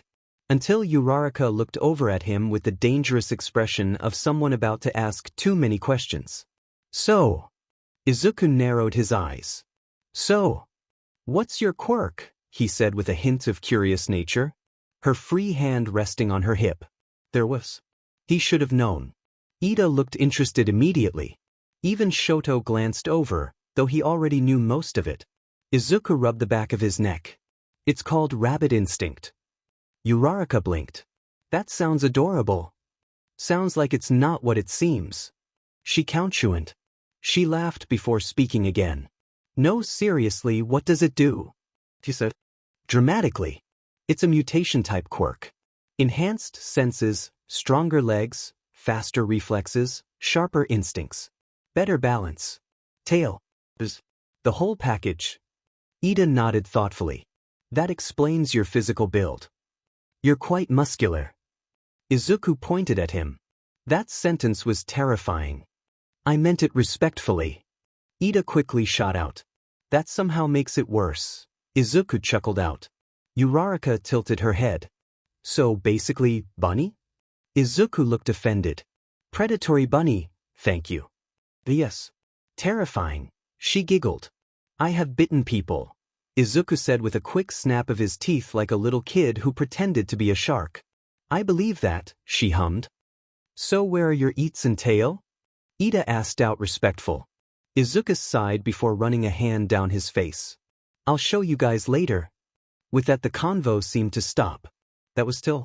Shoto, beside him, added with zero hesitation, he gets aggressive about carrots. Izuku gasped. You swore never to speak of that. He said with a place of hand to his heart. I made no such promise. Shoto said with a hum and the faintest smirk. Uraraka was laughing again. I love this. Please don't encourage him. Izuku whined out, snapping his head towards Uraraka as they walked. Unfortunately, she absolutely would. By the time they reached the front steps of their class, Izuku's heart was pounding hard enough to be medically concerning. There was huge glass windows. Tall concrete walls. Students everywhere. Familiar. Different. His stomach dropped. He stopped for half a second at the entrance. Shoto stopped too. He didn't say anything. Just stood there next to him. Close enough. Solid. A quiet anchor. Izuku took one breath. Then another. And stepped inside. The classroom door. Uraraka squeezed Ida's hand once before letting go and pushing the door open dramatically. We're here. Immediately, conversations paused. Eyes turned. Izuku froze. There were so many people. A familiar redhead near the back, Kirishima. He's seen him fight at the festival. What was his quirk? Harding. A sleepy-looking guy with yellow hair, Kaminari. A man with a personality as electric as his quirk. Gyre with her headphones. Momo sitting perfectly straight. He couldn't remember her quirk. A small frown pointed at that. Tokoyami looking like he'd been born dramatic. Bakugou. Katsuki was leaning back in his chair near the window, looking half awake and fully annoyed at existing. At first, he barely looked up. Just another student. Whatever. Then his eyes landed on Shoto. Then shifted. To the green-haired stranger beside him. Another pause. His brows furrowed. Something about that face. That posture. That voice from the hallway. No way. His pencil stopped moving. Then slowly his red eyes narrowed. Izuku, meanwhile, noticed absolutely none of this because he was too busy trying not to evaporate. Uraraka walked in like she owned the place. Ida following along. The two of them headed for their usual seats, still talking. And Izuku just stood there. Bag over one shoulder. Tail hidden. Ears tied down. Regret immediate. Shoto, traitor to no one but somehow still intimidating, stayed right beside him instead of sitting down. That alone got reactions. Kaminari whispered way too loudly, "Why is Todoroki standing like a bodyguard?" Gyro muttered, "Because he looks like one." Kirishima leaned forward. "Yo, new guy. You transferred in," that all-familiar smirk covering his face. Izuku opened his mouth. Nothing came out. Excellent start. Thankfully, the door slid open again. Izawa. Looking exhausted. As always. The room straightened immediately. Mostly. He walked in, sleeping bag, scarf and all, took one look at the class, and sighed like existence itself was inconvenient. Sit down. Everyone obey at Aizawa's stern tone. Except Shoto, who remained standing next to Izuku. Aizawa looked at him. Then at Izuku. Then back at Shoto. Todoroki. He's nervous, Shoto said just as stern. Which could only make Izuku groan in embarrassment. Aizawa blinked once. Sit down. Shoto considered this. Then, reluctantly, moved to the side wall instead, still clearly not far. Izuku wanted the floor to eat him. Aizawa flipped through a folder. Since apparently we're doing emotional support heroes today, our transfer student will introduce himself. He looked up. Midoryias. Front. The room went still. Izuku's soul left his body. He walked to the front anyway. Slowly. Like a man approaching his own execution. He stood there, facing the class. And finally his eyes landed on Bakugou. Oh no. Katsuki was staring. Not normal staring. Murder staring. His pencil in one hand had bent so hard it was 1 second away from snapping. Confusion. Disbelief. And underneath all of it anger. Izuku forgot how breathing worked. Aizawa, completely ignoring the silent war crime happening in the back row, flipped another page. Your files say you were ranked number 4 at Harvard Hero School. The class gasped. Actually gasped. Kaminari nearly fell out of his chair. What? In just your state or? Shh, Izuku cut him off with a small mumbled. Country. Yeah, that's a big differences. America had millions more people than Japan. To be in the top hero school with millions of people fighting. To rank number 4 in the whole country was a big deal. Mina slapped the desk. No way. Momo looked impressed. Ida looked proud like he'd personally accomplished it. Uraraka looked smug because she already knew. Bakugou's pencil snapped. Clean in half. A glare that never left Izuku as his eyes almost seemed to glow with anger. He needed answers. Izawa kept reading. Pretty strong quirk too. He flipped another paper. Rabbit instinct. Mutation type. Enhanced senses, agility, reflexes, combat adaptability, a pause. And an apparent psychological dependence on carrots. Silence. Dead silence. Then the entire class turned to stare. Izuku closed his eyes. Shoto from the side. That part is accurate. The class exploded in laughter for a moment. Okay, that's kind of ironic. Mina pointed out. Kaminari pointed dramatically. Wait, a bunny quirk and an attachment to carrots? That feels too corny. Kirishima snorted. Honestly? That kind of tracks. Izuku, standing at the front of the room, stared at the ceiling like patience was a physical object he was trying not to lose. It is not a personality trait. From the side of the room, Shoto added calmly, it absolutely is. A few more laughs broke out. Izuku narrowed his eyes. You're a terrible friend, Izuku said, dragging his hand down his face. A small thump landed from his left foot. Yes, was all Shoto could said without laughing. Even Izawa sighed like this conversation was beneath him. Then Jairu, leaning back in her chair, tilted her head slightly. Wait. Everyone looked at her. She pointed lazily at Izuku. If it's a mutation quirk, where's the mutation? The room paused. Because honestly, yeah. Now that she said it, everyone noticed. There was no visible tail. No ears. No anything. Nothing obvious. Even Kaminari blinked. Where's the bunny part? Mina squinted. Do you just have really intense carrot instincts? Izuku physically stopped breathing. That. His shoulders tensed immediately. Across the room, Shoto noticed. Of course he did. Bakugou noticed too, his glare somehow getting sharper. Shoto has noticed the glare. He didn't know how Izuku hasn't yet. Uraraka's expression softened right away. Oh, you don't have to show us if you don't want to. No, it's okay, Izuku said quickly, rubbing the back of his neck. Because honestly, if he didn't now, it would just get weirder later.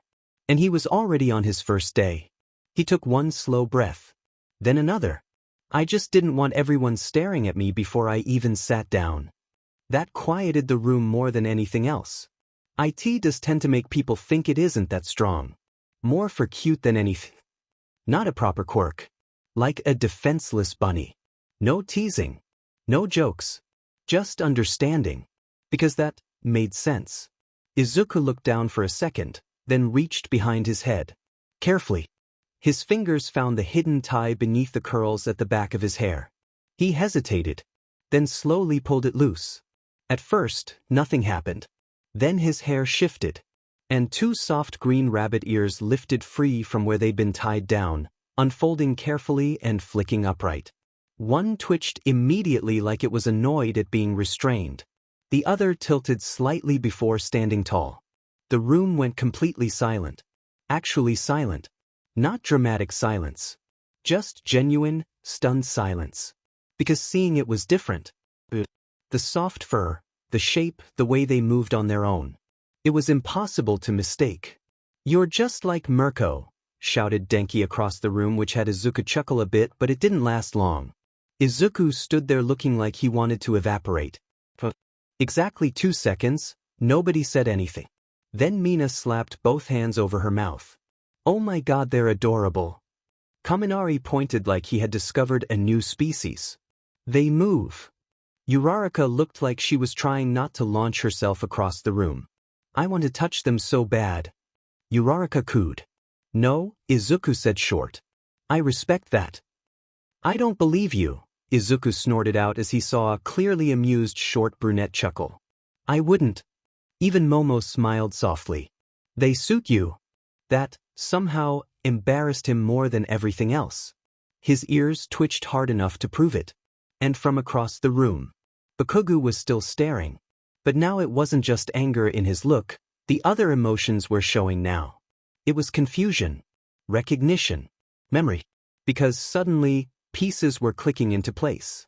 The way Izuku moved. The stronger build. The confidence. And now the ears. Katsuki leaned forward slowly, Red eyes narrowed. No wonder he hadn't recognized him at first. This wasn't the same scrawny, quirkless kid from years ago that he bullied. Her one that he though was. His own mind cut him off. This was someone else. Still Izuku. Still Deku. But stronger. Sharper. Different. And for some reason, that made something ugly twist in his chest. Because part of him was angry.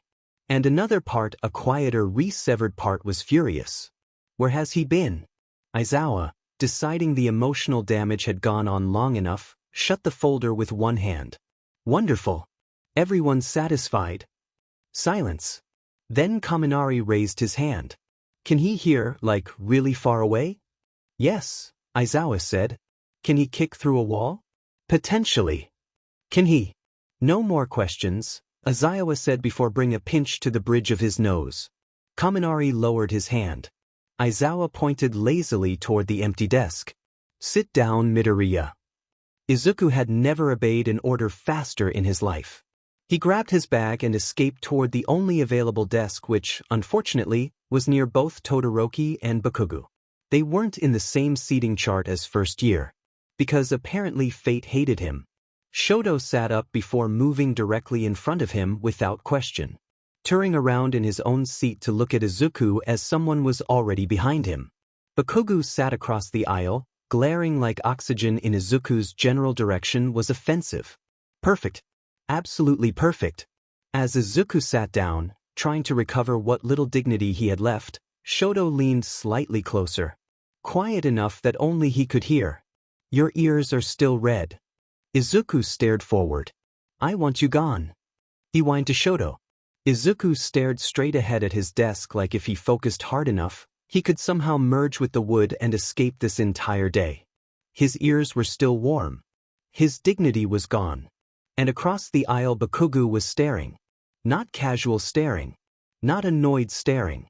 Full, concentrated, soul-piercing Bakugou glaring. The kind that made it feel like the air itself was personally offended. Izuku could feel it. Like heat against the side of his face. That he wanted to avoid so badly, he knew he would seem katuski deep down but this close. He adjusted his notebook. Ignored the glare. Took out a pencil. Ignored it harder. Opened the notebook. Still there. Still glaring. Still somehow louder than everyone else without saying a single word. Shoto, sitting in front of him, calmly opened his own book like none of this was happening. Traitor. Across the room, Aizawa had already started talking about schedules, hero studies, training rotations, and all the usual first-day information that should have required attention. Izuku heard approximately none of it. To focused on Ingor one thing. He knew Shoto would help him anyways. Because Bakugou. Still staring. Finally, against every survival instinct he had, Izuku glanced sideways. Immediate mistake. Red eyes met green. Burning. Bakugou was leaning forward slightly in his chair, one elbow on the desk, fingers twitching near the snapped remains of his pencil. Like violence was taking effort to contain. Izuku looked away so fast he nearly got whiplash. Nope. Absolutely not. He wrote something random in his notebook just to look busy. Survive today. Honestly, solid plan. In front of him where Shoto was turned, book shared on Izuku's desk, Shoto glanced down at it. Reasonable. Izuku muttered without moving his head. Stop being calm, Izuku mumbled out. No, Shoto said stern. Across the aisle snap. Another pencil. Bakugou had broken a second one. When did he even pull out a second one? Kirishima, sitting nearby, leaned over carefully like someone approaching an active landmine. Bro. Bakugou didn't even look at him. What? That's your second pencil, Kirishima mumbled. And? Nothing.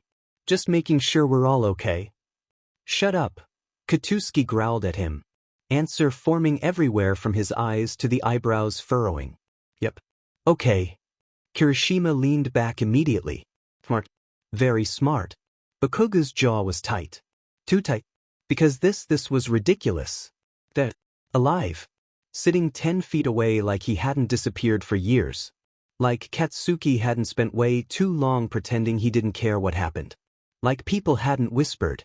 Like guilt hadn't sat ugly in the back of his throat every time someone brought it up. Everyone thought he'd driven Deku away. Hell, sometimes Katsuki thought that too. Then one day he was just gone. No fight. No goodbye. Nothing. And now he was here. Bigger. Stronger. Different. With some fancy foreign hero school ranking and stupid rabbit ears and that same stupid face acting like this was normal. Like Katsuki was supposed to just what? Accept it? Move on? Absolutely not.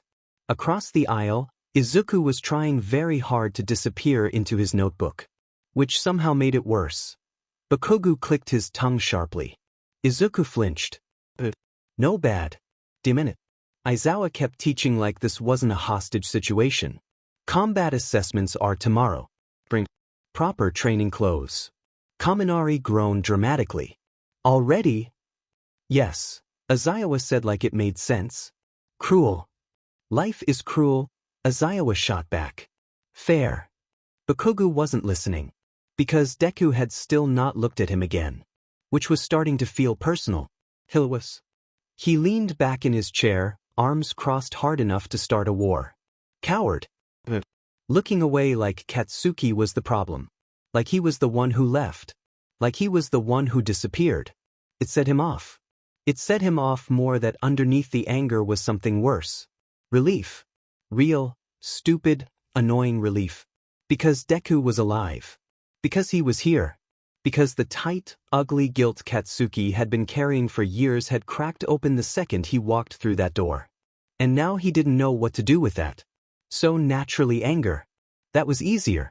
Much easier. Aizawa finally wrapped up the morning announcements with all the enthusiasm of a dying houseplant. He pulled his sleeping bag over one shoulder. Class dismissed. The room immediately burst back to life. Well, that was faster than Izuku thought. Chairs moved. People talked. Mina was already halfway to Izuku's desk. Uraraka was right behind her. Kaminari was absolutely coming with questions. Danger. Too much danger. Izuku had just barely stood up when his senses went off. A hand slammed onto his desk. The room paused. Bakugou. Of course. Standing there like anger had been given human form. Close enough now that Izuku had to actually look at him. And wow, yeah. Still terrifying.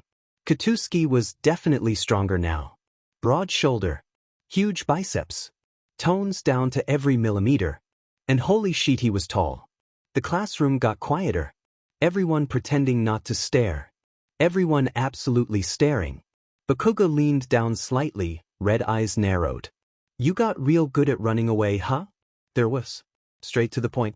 No warm-up. No mercy. Izuku's shoulders stiffened. He could feel Shoto stand beside him immediately. Not intervening. Just there. Watching. Ready. Izuku swallowed once, then straightened too, because running from this now would just make it worse, and honestly, he was tired of running. It wasn't like that. Bakugou let out a sharp laugh with no humor in it. Really? 'Cause from where I was standing, looked exactly like that. His voice was low. Controlled. Which was worse than yelling. It had the students who stayed confused. You vanish. No call. No message from your mother. Nothing. Everyone thought you're dead and I'm supposed to just what? Be fine with that. Izuku blinked. Because there it was. Finally happening. And suddenly, his ears twitched once. Slowly.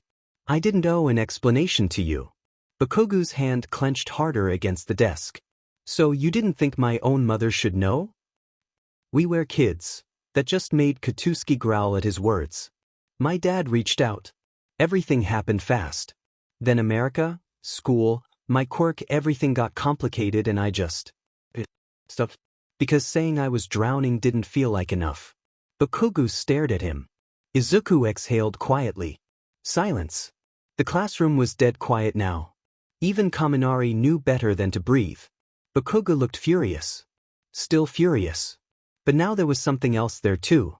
Something tired. Something that had been waiting years for a fight and didn't know what to do now that the answer wasn't simple. He clicked his tongue and stood back up. Bakugou glared harder. The hand on Izuku's desk left. Before it shot up and touched Izuku's ear. Causing Izuku to instantly flinch. Guess you're just a nerd now, aren't you? FING got a quirk. Doesn't matter, you're still a Deku. He said with a grumbled before moving away and grabbing his own bag before storming out of the class. The second Bakugou was out the door, the room stayed silent. Like everyone was waiting to make sure there wasn't going to be a second explosion. Izuku stood there stiffly, one hand halfway raised toward his ear where Bakugou had touched it. His rabbit ear twitched hard beneath his fingers, sensitive and warm. His heart was pounding. Not from fear. Not entirely. Just too much. Too many eyes. Too many memories. Too much kaken all at once. Beside him, Shoto looked toward the still open classroom door, then back to Izuku. Well. Izuku stared blankly ahead. Don't. That went better than I expected. Izuku slowly turned to look at him. I'm going to push you down the stairs. That feels dramatic. Shoto said simple. I am dramatic, Izuku said with a snort. That's fair. That finally broke some of the tension. A few quiet laughs spread through the room. Kirishima was the first one to move, rubbing the back of his neck as he approached with the careful energy of someone trying not to step on a landmine. So, that was super intense. Mina appeared next, much less cautious and significantly more nosy. Okay, I need the full story immediately. We went to middle school together. Izuku said flat. Uraraka slid in beside Mina with a much softer expression. Are you okay? And that got him more than the yelling had. Because it was gentle. Simple. Izuku let out a breath through his nose and gave a small nod. Yeah, I think so. It wasn't exactly true. But it also wasn't a lie. He was okay. Just shaken. I mean, how would you feel seeing your childhood best friend who told you take a swan dive off a roof before you left? Ida adjusted his glasses as he approached, expression serious. For what it is worth, I believe Bakugou's aggressive emotional response was rooted in genuine concern. Izuku blinked. As if, he hates my guts. Uraraka snorted. Even Jairu, still at her desk, muttered, honestly, that was kind of obvious. Izuku groaned and dropped his forehead lightly onto his desk. I hate all of you. No you don't, Mina sang. You love your new friendess. A frown left Izuku's lips. And annoyingly that was true. He sat back up with a sigh, rubbing at his face. His ears had lowered. Slightly now, less tense, though one still flicked occasionally from leftover nerves. Kaminari leaned over from 2 desks away like he had been physically restraining himself from speaking. So like, childhood friend situation? Or dramatic rivals to enemies thing? Because the tension was incredible. Please stop watching people like they're reality television. Mina grumbled to him. Answer the question, Kaminari said to Izuku. Izuku pointed at him. No. Coward. A live coward. Shoto, who had remained suspiciously quiet through all of this, finally spoke. Makes sense why you won't answer. Same person who cried in a store, wouldn't want you to break down at your old childhood friend. Every head in the room snapped toward Izuku. Izuku went still. Slowly. Very slowly. He turned toward Shoto. What? Well, Shoto just told everyone they all knew each other. Shoto looked completely calm. You cried. I was emotional. You cried over produce. It was an emotionally significant produce section. Mina was wheezing. Kirishima was openly laughing now. So that answers that. Even Momo had covered her mouth to hide a smile. Uraraka looked delighted. This just keeps getting better. Izuku pointed at Shoto with the intensity of betrayal itself. I trusted you. That was your mistake. Shoto hummed, moving from his desk to come stand by Izuku. Monster. All Shoto could do was hum. Before Izuku could continue his public suffering, Aizawa's voice drifted back in from the hallway. If you're all done with your social lives, lunch? Now. Everyone moved immediately. Because friendship was temporary. Aizawa's threats were forever. There was a scramble of bags, chairs, and general chaos as students started heading for the lockers before lunch. Izuku grabbed his own bag quickly, grateful for the distraction. Movement helped. Action helped. Standing still meant thinking. Thinking meant replaying the look on Bakugou's face. That hurt. That anger. That relief. It sat heavy in his chest. As everyone started filing out, Shoto fell into step beside him again like it was automatic. Because apparently personal space was a myth now. They walked toward his own lockers, shoving their stuff away before moving again, the halls busy with students moving between classes. For a minute, neither of them said anything. He was scared. Todoroki hummed out from next to him. Izuku glanced sideways. Shoto kept walking, eyes forward. Bakugou was. Izuku looked away again. I know. He's bad at saying normal things. I am also aware of that, Izuku said, his hands clenching his bag strap. He probably practiced being angry. If you ever showed up again, but to be fair, we both thought you died. That made Izuku snort unexpectedly. Honestly? Yeah. Shoto nodded once, like that confirmed something important. I think he was relieved you were alive. Izuku's hand tightened slightly around the strap of his bag. Quietly he said, I know that too. I mean, it probably ruined his rep. Ahead of them, Uraraka turned while walking backwards somehow without dying. Lunch together? Ida, beside her, looked alarmed. Please face forward when walking. No promises. Ida grumbled to himself. Izuku smiled despite himself. Yeah, lunch sounds good. Uraraka grinned. Perfect. You're stuck with us now. Shoto nodded once. Correct. Izuku sighed dramatically. I have made terrible life choices. Many, Shoto agreed. Izuku clutched his chest. I am being bullied in my own school. Yes, a girl with frog-like features said, causing Izuku to jump, sheet. Really high. Head hitting the top of the roof before coming down. I'm sorry you scared me. Izuku huffed out before earning a rib bit from the girl. Tsu, she said with a simple smile. Izuku midoryias. Izuku said back. Well, here comes another friend. Kinda cool she has a small quirk as far as ability. And somehow, walking those halls, surrounded by people teasing him, dragging him into lunch plans, making space for him. It filled him with joy. Tsu blinked at him after he nearly launched himself through the ceiling. There was a small pause. Then she gave a slow nod. Your reflexes are very strong, Midoriya-chan. Izuku rubbed the back of his head where he had absolutely smacked it. And my dignity gets weaker every 5 minutes. Uraraka was laughing so hard she had to grab Ida's arm again for support. She just appeared. Like a cryptid. Tsu gave another calm little ribbit noise. That happens a lot. Shoto, beside him, looked entirely too unbothered. You did hit the ceiling. Thank you, Todoroki. I was there. Izuku said with a grunt as he turned his head towards the motley-colored hair man. Yes. Stop being like that. No, Shoto said point blank. Because despite everything, despite Bakugou, despite the nerves, despite the way his ears still twitched every time he thought too hard, this felt nice. Messy. Chaotic. But nice. The fresh started he needed. They made their way down the crowded halls toward the cafeteria, students moving around them in loud clusters of conversation and noise. Izuku following between them, trying to remember the layout. His ears twitching towards every new sound. UA's cafeteria was massive. Bright windows. Long tables. The smell of fresh food everywhere. The kind of place that somehow felt both overwhelming and comforting at the same time. Izuku stopped for half a second just staring. America had huge school cafeterias too, but this felt insane. Come on. Uraraka called, already halfway to the food line. You hesitate and Ida will start scheduling your lunch breaks. I heard that, he quickly said next to her. Looking forward although. Good. They joined the line. And immediately Izuku made direct eye contact with a tray of stir-fry carrots. He stared. The carrots stared back. Shoto noticed. Of course he did. No, Shoto said, his elbow reaching and nudging the greenette.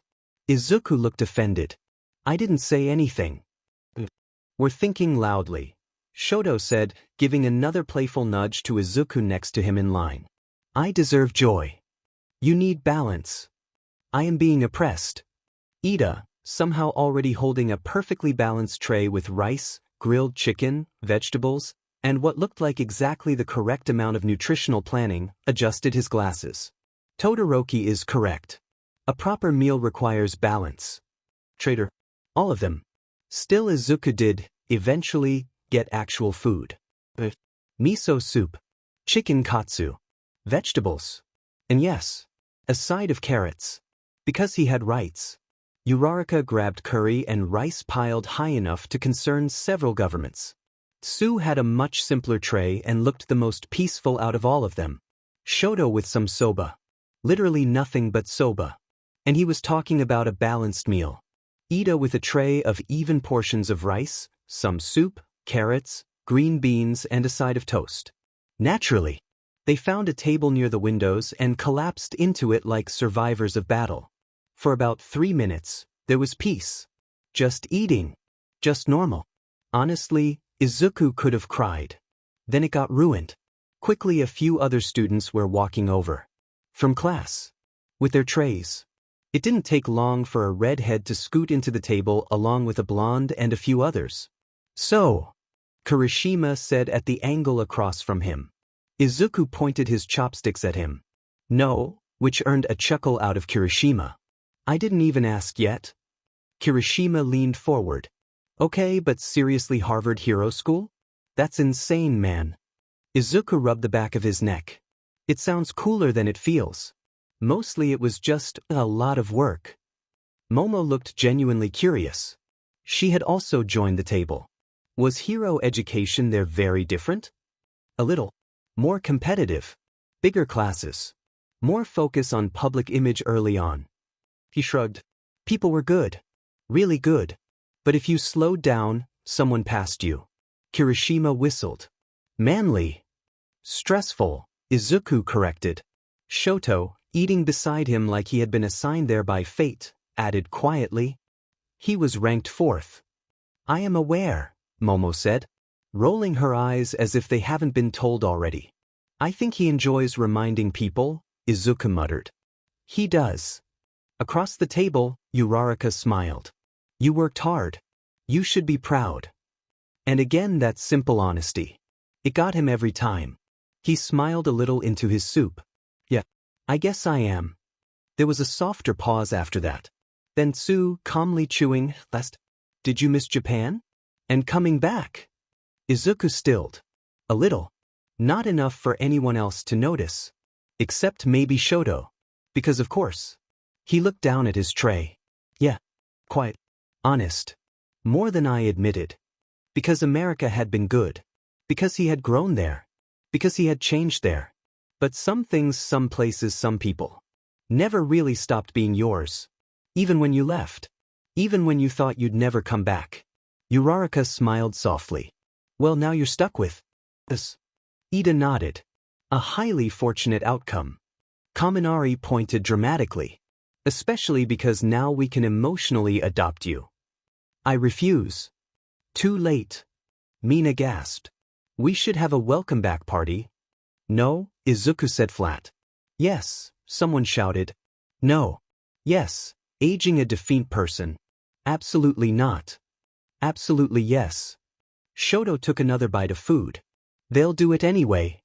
Izuku sighed into the void. I know. Lunch somehow passed too fast. Too much talking. Too much teasing. Too much warmth. And then it was over. Trays returned. Chairs pushed back. The slow migration of students heading back toward classrooms. As they walked back, Izuku felt it again. That tight little knot in his stomach. Because lunch was easy. Class again meant bakugou. Wonderful. Exactly what he wanted. Nothing in life had ever been better. Yes, sarcastic. When they stepped back into one, Katsuki was already there. Of course he was. Sitting in his seat by the window like he owned the concept of aggression itself. One arm crossed. The other resting on the desk. Expression unreadable. Which was somehow worse than the glare from either. Izuku slowed. Very slightly. Shoto noticed. Very obviously. And without a word, adjusted his path so he was walking just a little closer. Not obvious. Just enough, anchor. Again, Bakugou looked up. Their eyes met. There was that same look. Less explosive now. Still sharp. Still heavy. Izuku looked away first. Because he was brave in many ways. This was not one of them. He sat down carefully, setting his bag beside his desk. Across the aisle, Bakugou clicked his tongue. Not loud. But loud enough. Izuku chose peace. Or cowardice. Honestly, same thing. He opened his notebook. Pretended to be deeply invested in education. For the rest of the afternoon, class passed in pieces. Lessons. Notes. Aizawa threatening their futures. Kaminari asking questions that felt medically concerning. Mina passing commentary like live sports broadcasting. Shoto occasionally leaning back just enough to quietly correct Izuku's notes when he zoned out. Bakugou staying infuriatingly silent, which somehow felt louder than everything else. Every now and then, Izuku could feel it.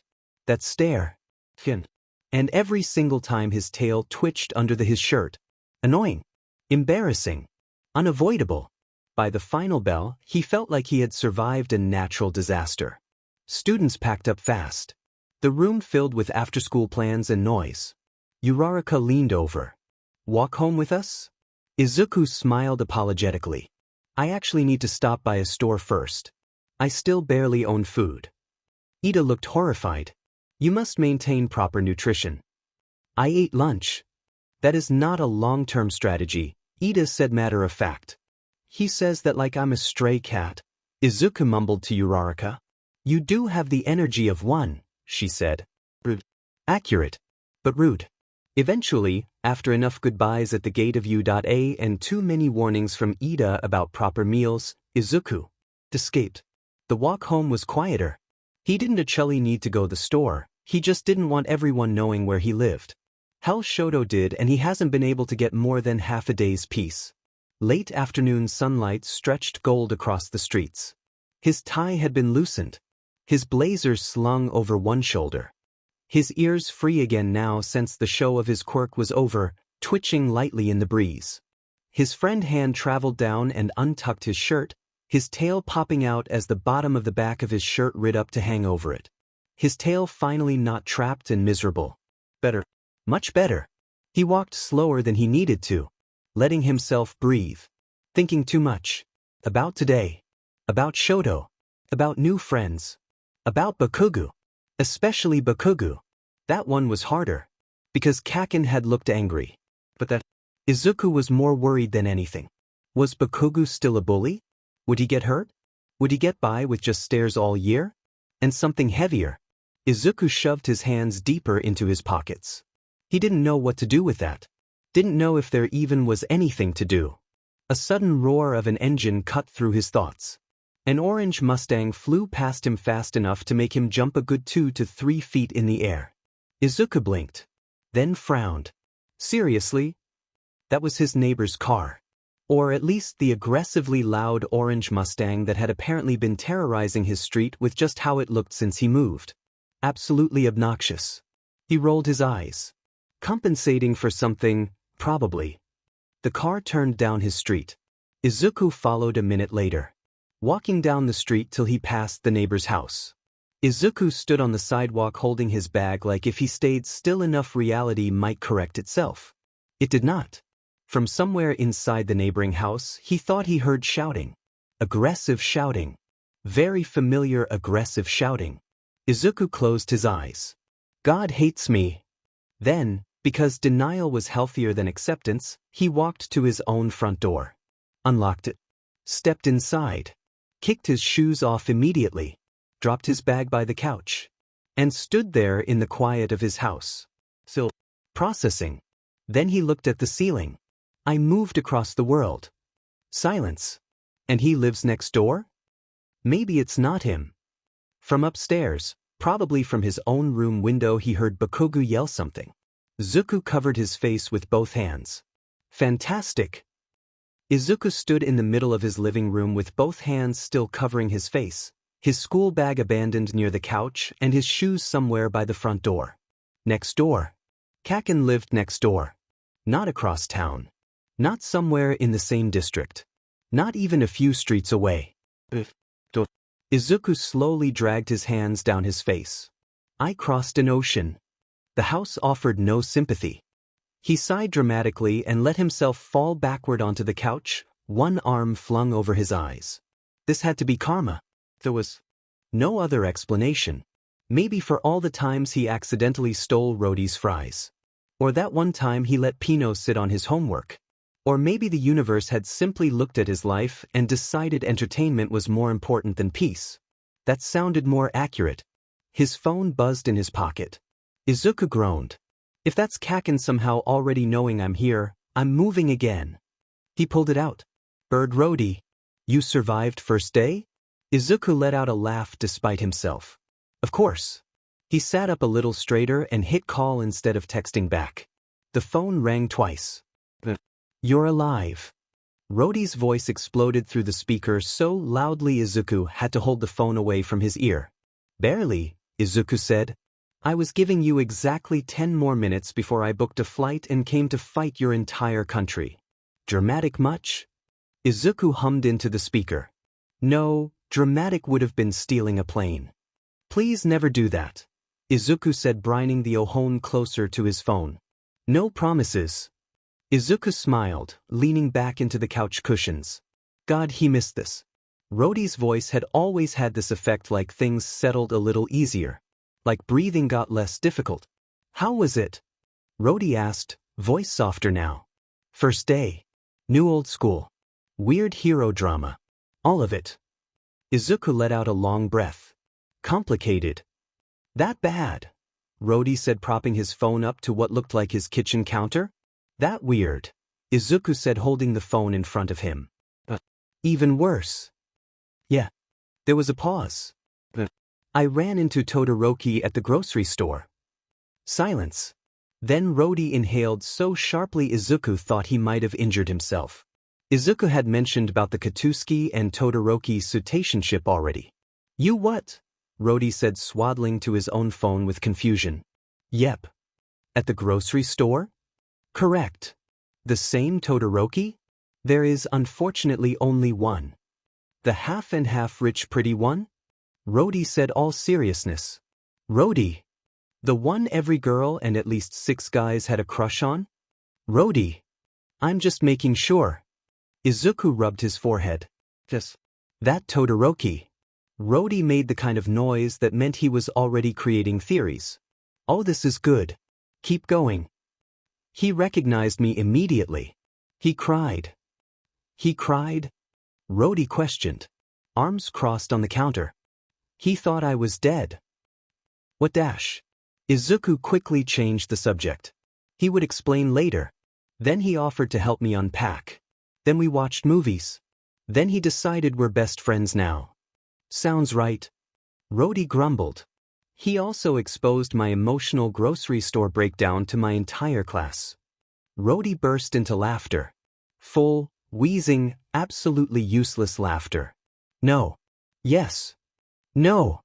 Yes. You cried over carrots in front of Todoroki? It was not about the carrots. And I didn't cry. I was upset they were too high up. It was at the carrots.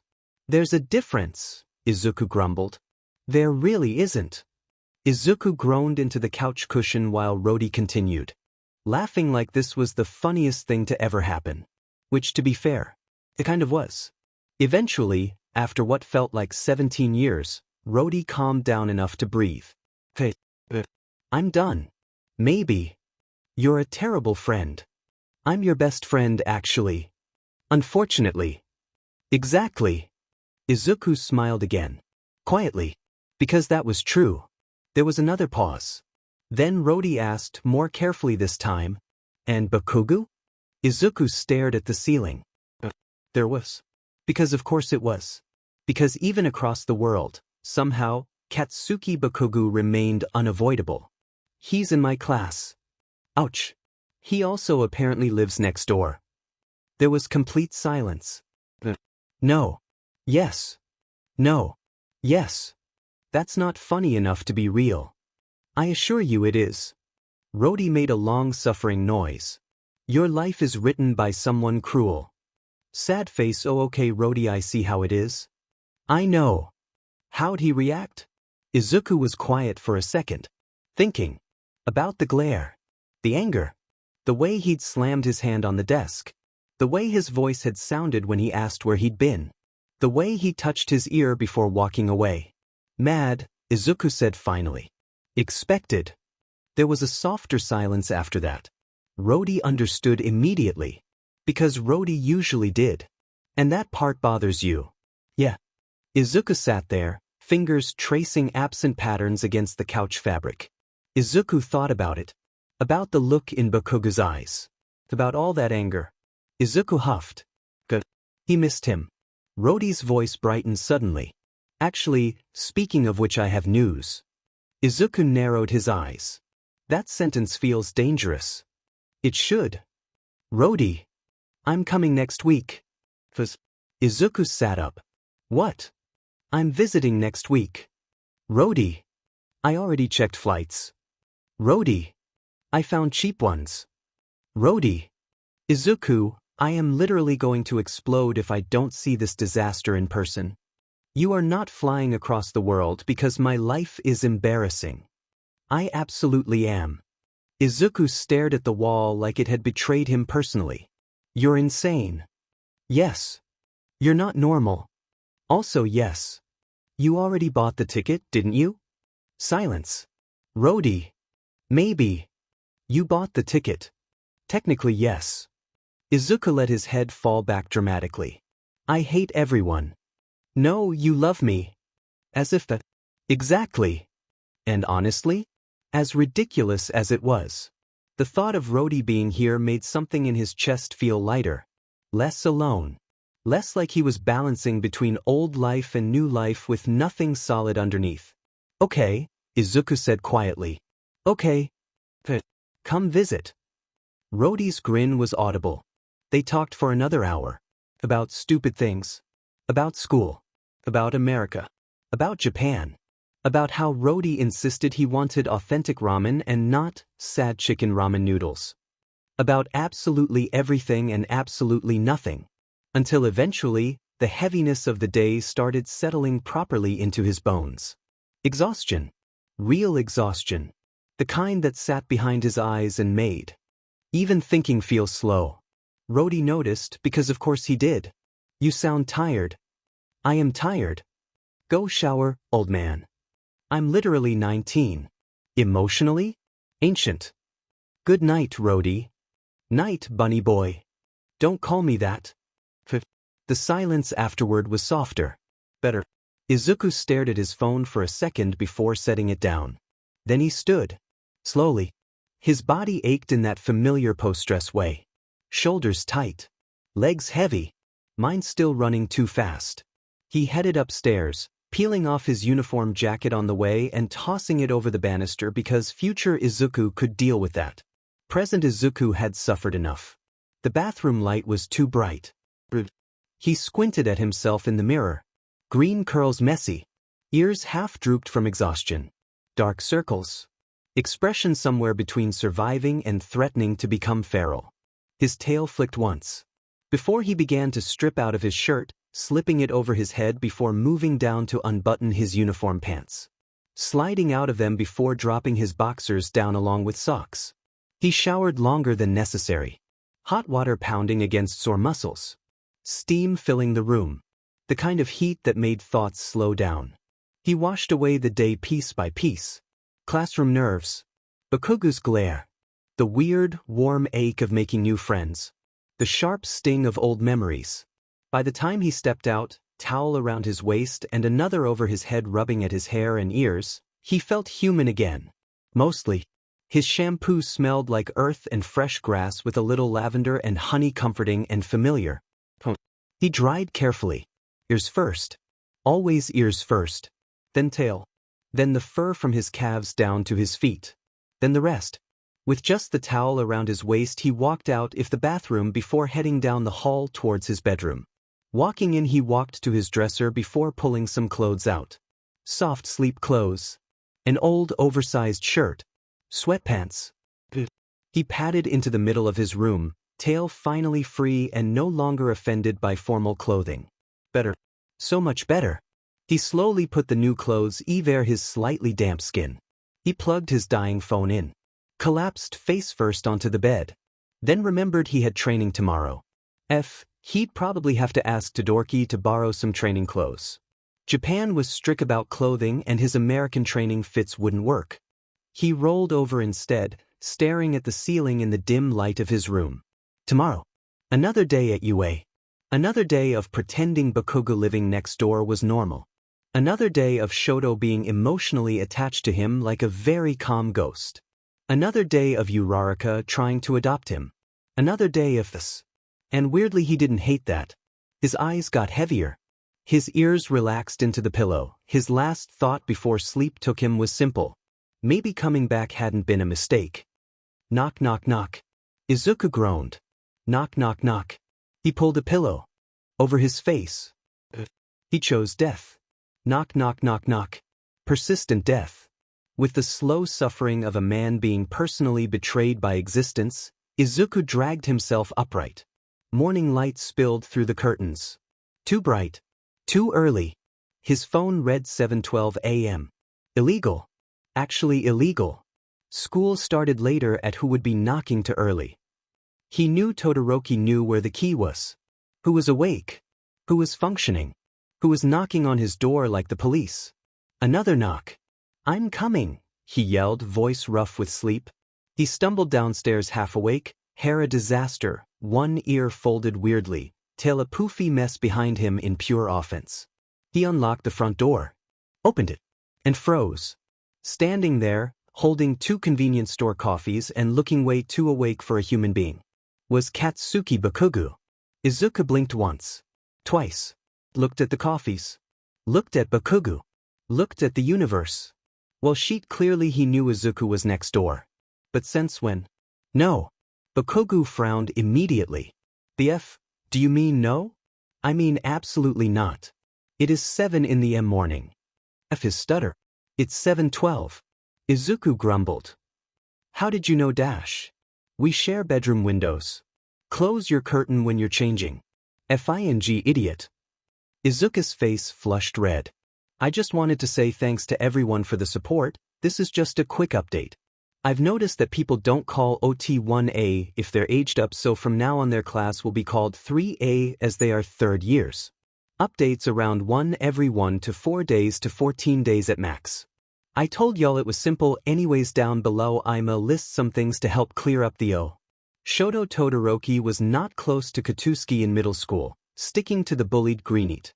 Katuski is very angry, but he does feel real. How would you feel if everyone thought you made a kid kill themselves? Yeah, this will cause a fight later, by the way. Smiley face. Yes, there's smut. This is a slow burn though, so stop rushing people. Frowning face with open mouth. Katuski doesn't live with his parents. Most of 3A are moved out. And he didn't know it was Izuku's dad's old house as a young adult, before Inko. Izuku's quirk is not the soft bunny type. He has abilities such as extreme hearing and smell. Strong legs. CGCT as example without spoilers. One of his moves from Harvard is Jackrabbit. Quirk allows user to progressively gain strength and speed in repeated kicks. So if Izuku held up to something and kicked for a good minute or two, he could break through reinforced concrete like it was nothing. He is number 4 in America for a reason. Harvard is like U.A of America. This is really all the questions I've gotten, so anything you guys are curious about, comment. I answer fast, smiley face. My grammar is really bad. This has no editing, but one of the reasons my chapters take so long to come out is because I spend a good chunk going for it, like 6 times chapter text. Izuku's brain short-circuited. There were several things happening at once, and none of them were acceptable. Izuku was 90% sure his soul had just left his body out of sheer embarrassment. Izuku started, voice cracking slightly as he immediately grabbed the edge of the door like it might protect him from reality. You could have led with literally anything else. Bakugou rolled his eyes, shoving one of the coffees forward into Izuku's chest. Take it or I'm throwing it at you. Izuku automatically took it. Because survival instincts. Thanks, he said, suspicious, staring down at the cup like it might explode. Bakugou didn't respond to that. Instead, his eyes flicked up and down Izuku's current state: messy hair, wrinkled sleep clothes, one ear still folded weirdly, tail fluffed out like it had personally taken offense to the morning. You look like sheet, Bakugou said flatly. Izuku narrowed his eyes immediately. IJ just woke up. Bakugou scoffed, stepping past him like he owned the house and the concept of doors. Move. Hey. Izuku sputtered, stumbling back as Bakugou just walked in. Uninvited. Shoes still on. Izuku shut the door slowly behind him, staring at Bakugou's back like he was considering his life choices. You can't just enter people's houses. Bakugou shrugged, already in the living room, setting his own coffee down on the table like this was normal before plopping onto the couch. I knocked. That doesn't mean you get access. You opened the door. That's not seek consent. Bakugou turned, unimpressed. You're being dramatic. I am being correct. There was a pause. Bakugou crossed his arms. Izuku clutched his coffee like a lifeline. They stared at each other. And then, shitty Deku got a quirk I see. Bakugou mumbled, his eyes running over the half-asleep Greenette. Izuku froze for a moment with a harsh throb of his Adam's apple. Izuku was cut off. You didn't close your curtains, Bakugou said, changing the subject, like that was still the main issue here. Izuku made a strangled noise and immediately darted past him toward the stairs. I'm going to pretend this conversation never happened. Ha! Hey, you can't just walk off. Who do you think you are? Katuski said, snapping his head towards Izuku going up the stairs. Izuku disappeared upstairs at record speed. By the time he came back down, his hair was slightly more controlled, both ears functioning correctly, and his dignity, well, not restored but at least less actively on fire. Bakugou was exactly where he'd left him. Sitting on the couch. Drinking his coffee. Like he lived there. Izuku stopped at the bottom step. Why are you here? Bakugou didn't answer immediately. That, in itself, was weird. Instead, he took another sip of his coffee, eyes flicking toward the window in the living room, then back to Izuku. You didn't wake up early, he said finally. Izuku blinked. What? You always waked up early, Bakugou continued, tone quieter than usual. When we were kids. Studying. Whatever. Izuku frowned slightly, confusion overtaking the embarrassment. That was years ago, confused on how he knew he was asleep. Yeah, Katuski said blank. Silence. Izuku shifted his weight. You doesn't start until 9. I know. Then why are you? I woke up, Bakugou cut in, like that explained everything. Saw your dumbass light turn off. Figured you were still asleep. Okay. Bakugou clicked his tongue, clearly irritated now. Do I gotta spell it out for you, nerd? Why yes. Izuku mumbled. His hands pushed together as he fidgeted with his fingers. Bakugou glared. Izuku stared back. I was making sure you didn't bail, Bakugou muttered finally. The room went quiet. Izuku blinked again. Slower this time. Bail? Yeah, Katuski said. His glare never leaving. Izuku's grip tightened slightly around the coffee cup that he's been carrying around this whole time. I wouldn't do that. Bakugou's eyes snapped away with a growl, leaving the deepest parts of his throat. Yeah, you already did once. That hit. Not loud. Not explosive. But it landed. Izuku flinched just barely, just like in middle school. I didn't buy dash, he said quietly. Bullshit. You left. Yes. So you effing bailed. Izuku hesitated. I didn't think I had a place here anymore, he said finally. Honest. Careful. Back then. Bakugou didn't interrupt. Just a simple scoff. Just watched him. And now? Bakugou asked. Izuku glanced away for a second. Then back. Now I'm trying to. Another pause. Something in Bakugou's expression shifted. Not softer. Not exactly. But less sharp. He looked away, grabbing his coffee again. So what about Auntie? Bakugou hummed. Silence. Before Izuku mumbled. I don't want to talk about it. They sat in a weird, fragile silence after that. Not comfortable. Not hostile. Izuku took a cautious sip of the coffee. You got my order right, he said after a second, a little surprised. Bakugou snorted. You think I wouldn't guess it? You've always had a sweet tooth. I just got something with more sugar than coffee. Izuku didn't answer that.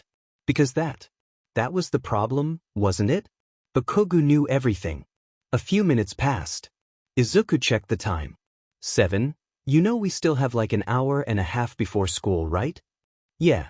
Katuski sawed sipping his coffee. In the short time that passed he had kicked his shoes off and had his feet perched on the table in front of him.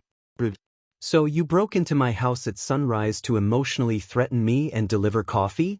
Izuku mumbled. Pretty much. Izuku stared at him. You're insane. Took you this long to figure that out? Do I have to start shoving you into lockers again? A quick yelp left Izuku's mouth before shaking his head no. Bakugou stood suddenly, grabbing his empty cup. We're leaving at 8. Izuku blinked. Bakugou was already heading toward the door. Yeah. Dumps, you don't know the routes yet. I walked yesterday. Wrong way. I did not. You took the long route. Izuku opened his mouth. I hate that you might be right. I am right.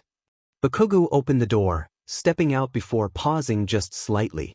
Not turning around. Be ready. Then he left. Just like that. Izuku stood there in the quiet. Coffee still warm in his hands. Heart doing something weird in his chest. What the hell was that? He muttered to himself. No answer. Of course. He sighed, running a hand through his hair. Okay. Shower done. Uniform done. Along with his hero uniform shoved into his bag. Unexpected childhood rival turned neighbor delivering coffee and emotional confusion unfortunately done. A sigh left him before he pulled his phone out to text Todoroki. Midoryias. Can you bring me a spare training uniform? Candy cane. We train in our own hero fits. Well, that's easier, Izuku guessed. He had time. Not much. But enough. Izuku took another sip of the coffee. It's actually really good. He paused. Then huffed softly. Idiot. But he was smiling. Just a little. And upstairs, as he got the last thing ready for the day, his tail wasn't as tense and he took a comb through it. His ears weren't pinned back. A please hum left him as he walked back down. Bag around his shoulder. It was 8:02 sheet. As he scrambles to his door, shoving his shoes on as he swung the door open just to see the bright orange Mustang running right in front. What dash? The passenger side window rolled down. Get in. Katuski's voice could barely be heard through the engine of his Mustang. Izuku blinked at the car. Then at Bakugou. Then back at the aggressively loud, offensively orange Mustang that looked like it personally violated at least 3 traffic laws just by existing. No, Izuku said immediately. Bakugou's eye twitched. Get in the demon car, Deku. That thing sounds like it eats pedestrians for breakfast. It's called horsepower, dumbass. It's called compensation, Izuku shot back, squinting at it like it might lunge. Bakugou revved the engine. The entire street vibrated. Izuku flinched. You're proving my point. Get in. Izuku hesitated exactly 2 seconds longer before walking down after closing his door, yanking the passenger door open and climbing in, because as much as he didn't act like it, he valued his life. The second the door shut, Izuku grabbed the handle above the window. Oh my god. We're going the fast route. Katuski chuckled out, one hand on the steering wheel and the other on the gear shift. Sliding into a different gear at different speeds. This is not a route, this is a crime. It's efficient. This is not efficient, this is a near-death experience. Bakugou smirked, one hand on the wheel like this was the most normal thing in the world. Relax, I know what I'm doing. That is the least reassuring sentence you could possibly say right now. The car took a turn way too fast. Izuku's tail puffed out like an alarm system along with a squeaky out of his lips. I take it back, slow down. Somehow. Didn't die. Izuku stumbled out of the car when they pulled into UA's parking area, gripping the door like the ground might betray him next. I saw my life flash before my eyes, he muttered, legs shaking. Bakugou slammed the door shut, completely unbothered. You're dramatic. I almost met my ancestors. You're 19, calm down. Izuku straightened slowly, glaring at him. I'm never getting in that thing again. You will. I won't. Izuku huffed out. Before speaking. It took longer than if I walked. So I took a few extra turns. Grow up. Bakugou huffed, already heading toward the building. Hurry up. Izuku followed, muttering under his breath. Bag over his shoulder. Yue was quiet. Weirdly quiet. The usual chaos of students wasn't there yet, just a few scattered people in the distance, voices echoing faintly through the halls. Izuku glanced around. We're early. Bakugou shrugged. Obviously. How early? Bakugou checked his phone. Like, almost an hour. Izuku stopped walking. How early? Bakugou kept walking. 40 minutes. A groan left Izuku's lips. Bakugou snorted. They walked through the halls, footsteps echoing. Izuku's ears twitched at every little sound, distant lockers, faint voices, the hum of lights overhead. It felt different like this. Quieter. Less overwhelming. You coming or what? Bakugou called from ahead. Izuku blinked, realizing he'd slowed down again, then jogged to catch up. You know where everything is already? Bakugou rolled his shoulders. No. There was a brief pause. The training rooms are this way, Bakugou added, jerking his head down a different hallway. Izuku glanced at him. That wasn't asked. Bakugou didn't look back. But he kept walking a little slower. So Izuku could follow. They passed classrooms, empty corridors, a couple of early students who did double takes at the pair of them walking together like it wasn't deeply concerning. Izuku pretended not to notice. By the time they reached the indoor training facility, the big doors were still closed. Izuku leaned against the wall slightly, adjusting the strap of his bag. We're really early. Bakugou leaned beside the door, arms crossed. Good. For what? No extras. You just wanted quiet. Bakugou didn't answer. Which was answer enough. Izuku huffed softly. Around 8:45, the quiet started breaking. Footsteps. Voices. More students arriving. A group turned the corner already in partial hero gear. One of them, a tall guy with messy dark hair, raised an eyebrow. You're a bit early, aren't you, Bakugou? The black net said, holding a mask under his arm that looked like a tape dispenser. Bakugou didn't even look at him. No. Another student snorted. Training doesn't start for they checked their phone 15 minutes. One said with blonde hair. A bet around his waist. Izuku recognized them class yesterday. Shiro and Oyama. Izuku rubbed the back of his neck. We might have gotten here a little early. A little, Shiro laughed. Man, you're like teacher's pet early. Bakugou clicked his tongue. Shut it. Oh, the other one grinned, nudging their friend. He's cranky today. He's always cranky, Shiro added. That's his personality. Bakugou's eye twitched. Say that again. Izuku quickly stepped in, grabbing the back of Bakugou's sleeve. Anyway, good morning, he said way too brightly. The third years laughed. New kids got survival instincts. He's gonna need them. Izuku forced a smile. More students filtered in. The doors finally opened around 8, Aizawa on the other side with the key as they slid open. Bakugou pushed off the wall immediately. Come on. Izuku followed him inside. The training room was massive, wide open space, reinforced flooring, equipment along the walls. Izuku's eyes lit up slightly despite everything. Okay, this is cool. Bakugou glanced at him. Teached, obviously. Izuku stepped further in, ears twitching as the space filled with noise again, voices, footsteps, energy building. Behind him, more students entered, chatting, stretching, joking about being early. Who even shows up this early? Tryhards. Overachievers. Izuku glanced at Bakugou. Bakugou glanced at him. Don't say it, Bakugou warned. I wasn't going to. You were thinking it. You drove me here. Still your fault. Izuku huffed a laugh. And just like that, standing in the middle of a massive training room, way too early, surrounded by people he didn't know yet. Izuku adjusted his bag on his shoulder, tail flicking once behind him. Hey, Kaken? Bakugou grunted. What? Izuku hesitated. Where do we change? Most of the student already came in their suits. Bakugou didn't look at him. To the right. Red doors.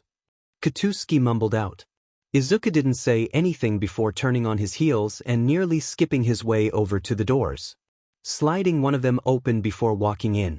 His eyes catching the rows of lockers, a few students in there changing. Izuku's tail flicked before he walked down the rows of lockers till he found one that was empty. He didn't seem to notice Katuski on his heels. Walking into one of the rows, he set his bag in the bench before Katuski sat down next to it, earning a tilt of Izuku's head to him. Katuski just rolled his eyes as he crossed his arms, gaining a small blush from Izuku before he bent over and zipped his bag open, digging around before pulling his outfit out. He didn't dare to say anything. Inside just grabbed his suit before trailing off towards the shower bathroom area of the locker's room before locking himself into one of the stalls, Katuski's state never leaving him. It didn't take long for Izuku to come out of the stall in his hero uniform. Honestly, it was quite simple. A one pace that zipped through the back, the legs stopping at short length. Skinned light green with black straps on each side. A little hole in the back that his tail slips out of. Tight around his waist to torso, showing off the tone of his abs. Strong thighs. Strong back. He was quite muscular. The light green stopped at a turtleneck and long sleeves. Small black details over it, along with a belt that held what looked like two metal hooks on each side. But the strange part, no shoes. Completely bare, pawed feet on the ground. It'll get explained later. The locker room didn't just go quiet this time. It shifted. Not in a dramatic, spotlight kind of way. More subtle. Conversations dipping. A few heads turning. That quiet awareness that spread when something or someone new demanded attention without trying. Izuku stepped out from the bathroom area, still adjusting the black straps at his sides, making sure everything sat right. His ears flicked once. Twice. They were definitely staring. "Why is everyone looking at me?" he mumbled under his breath. A laugh came from his left. "Because you look like you skipped straight to pro level," Ijiro Kirishima said, leaning against a locker with his usual easy grin. His sharp teeth flashed as he gave Izuku an approving once-over.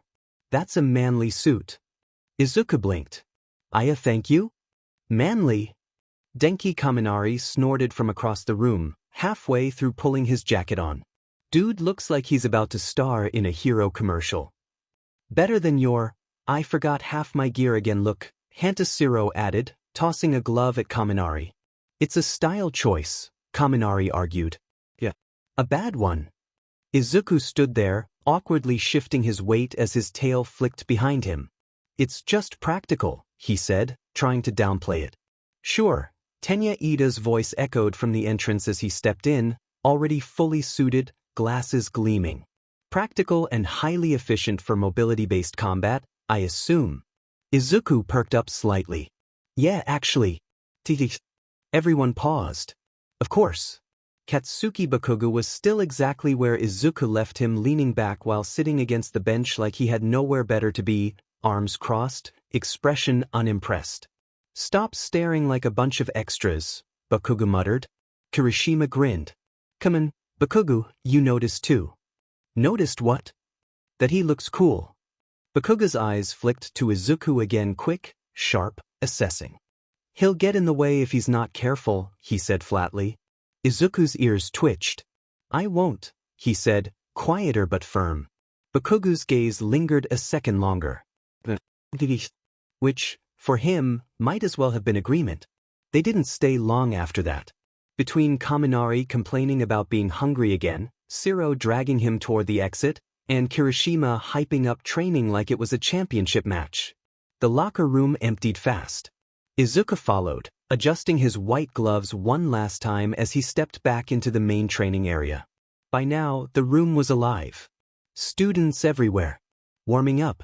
Stretching. Talking over each other. And at the front, Shota Aizawa stood like a sleep-deprived menace, scarf loosely wrapped, eyes already half-lidded. "All right," Aizawa started, voice cutting. Through the noise instantly. "Today's training free for all."